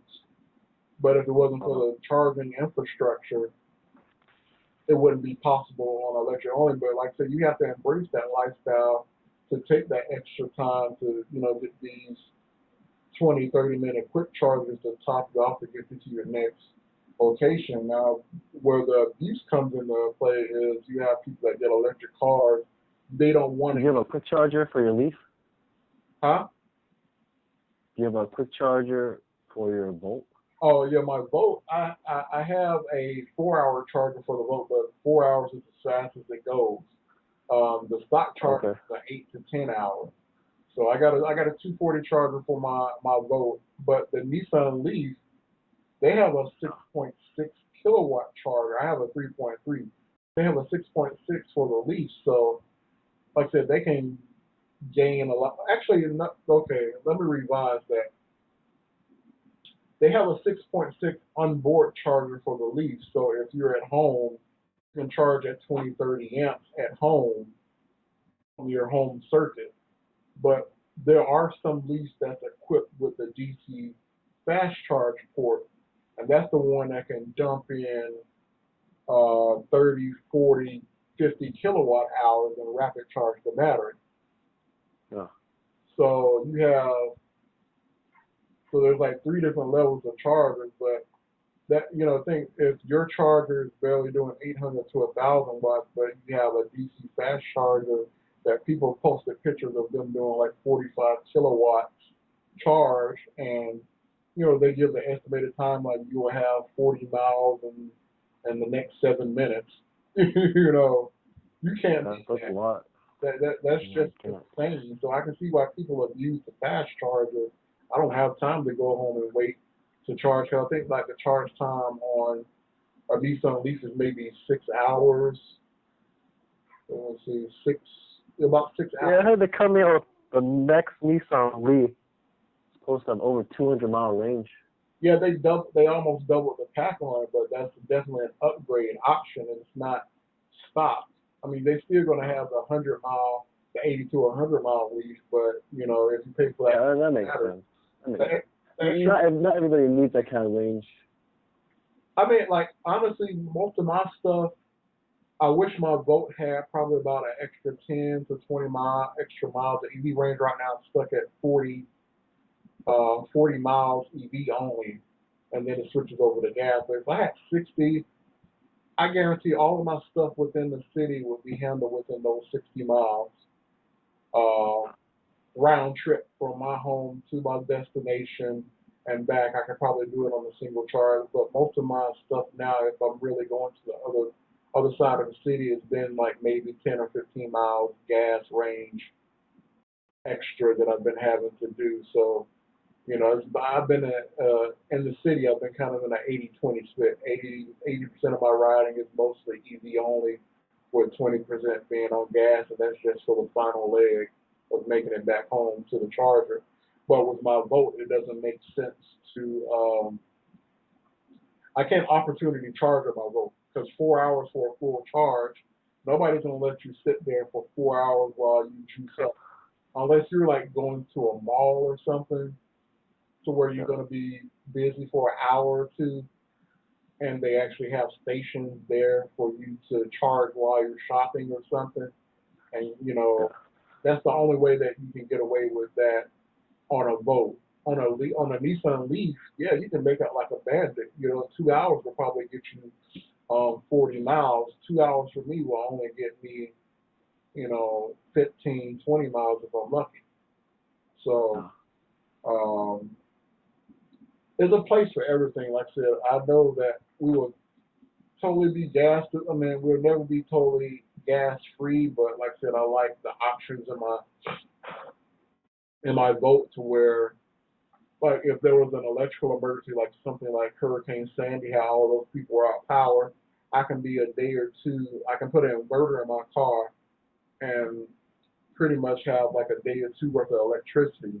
And then after that, if I have a full gas tank, after that, the gas motor will come on for like 10 minutes every 30 minutes to top off the battery a little bit.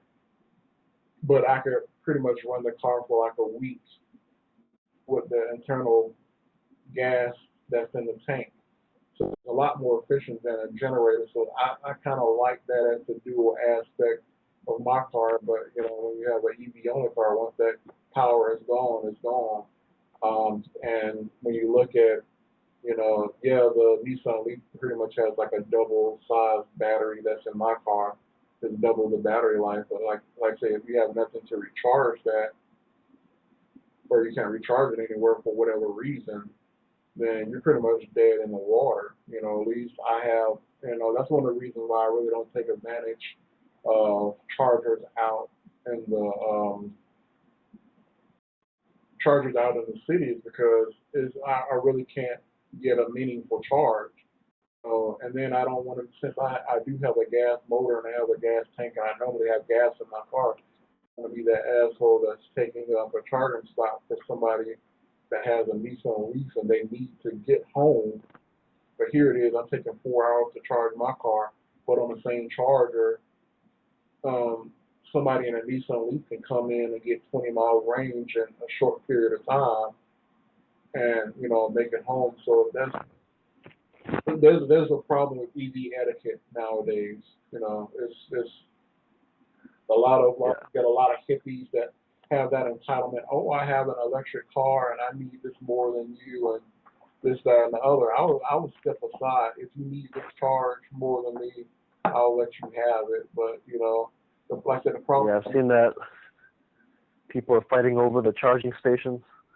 Like the problem that we have in Atlanta, we of course we have our major electricity provider is Georgia Power, and so Georgia Power is creating a DC fast charge network, but it's free for right now. And that's the thing, the DC fast chargers have been free as they've been slowly rolling them out, but once they get the network enforced, or once I guess the charge stations start popping up and they start getting a certain amount of usage, then they'll start charging for them. And so I believe that once, if it's free, you get those cheap people that will fight over it, like, there's no sign here, and blah blah blah blah, and I need this, this is my only way to charge, or this, that, and the other. They'll make up whatever excuse, but I guarantee as soon as those things go online and start being a pay-per-use service, you will never see them again.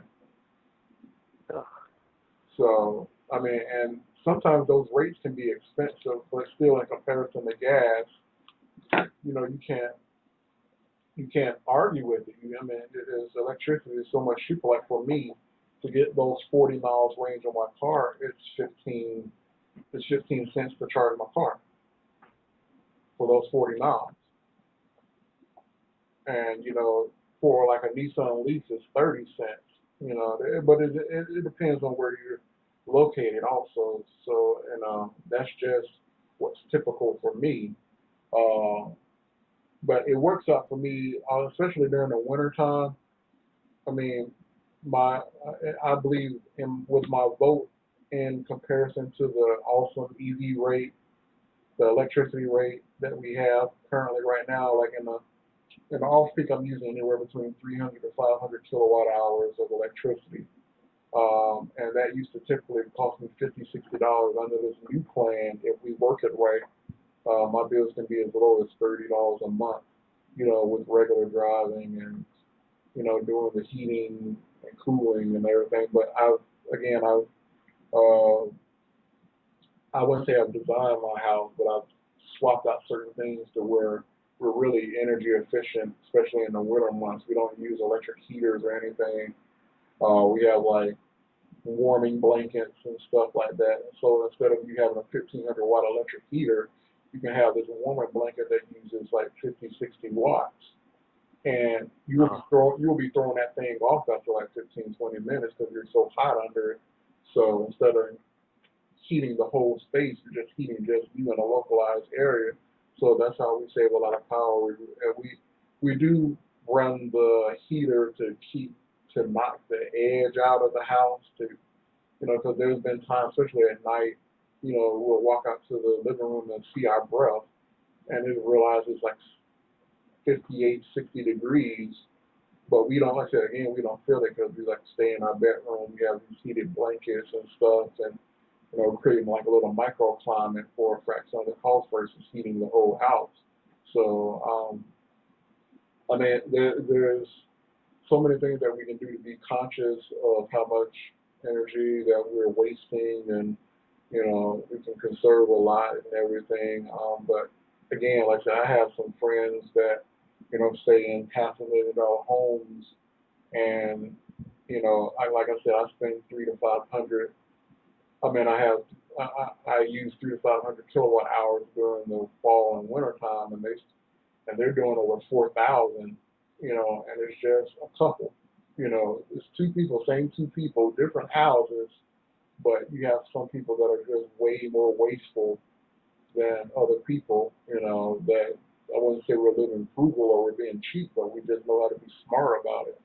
So. But anyway, I mean, but it seems like in California, there should be a lot more positive things going to make things a lot more environmental friendly, especially with solar and everything. Because like here it is, we've been having the cheapest years of solar. In the past few years, it used to cost so much to get a panel. Now they're like dime a dozen. But here it is, we have legislation now to where we can, some people can't even though they're in the prime location to have solar panels and everything, they can't install them for whatever reason because the local legislation is in bed with the local energy providers to where they're pretty much prohibiting them from installation. But here it is, you're in an energy-dominated sector, so if a house is generating its own electricity and it's stored all their needs, and it wants to sell back to alleviate the load on the grid, how is that not a plus? Why would you rule against that? But but it's sort of like the same people that you have that live off the grid. They pump their own well. I mean, they have pumps to pump their own well water. They run in solar panels to run their laptop, maybe a TV, this, that, and the other. But they're pretty much living in not a nomadic lifestyle, but a simple lifestyle to where they learn to where they don't need all of the excessive things, but they will, here it is, when you get deeper into it, because they don't have running service, they have to like condemn the house on the property, or they're not. It's really really weird. It's like they're not a functional member of society if they don't have running water from a utility or they have electricity from a utility. So you have the law coming in visiting people that are living off the grid, taking their kids and stuff and everything because they don't have working utilities on the property. Yes, they have electricity, they have water, clean water, food, raising. Actually, I gotta get going right now. Huh? I gotta get going right now. All right, man. Take it easy, man. But thanks for. You too. All right. It was nice talking to you. Same here.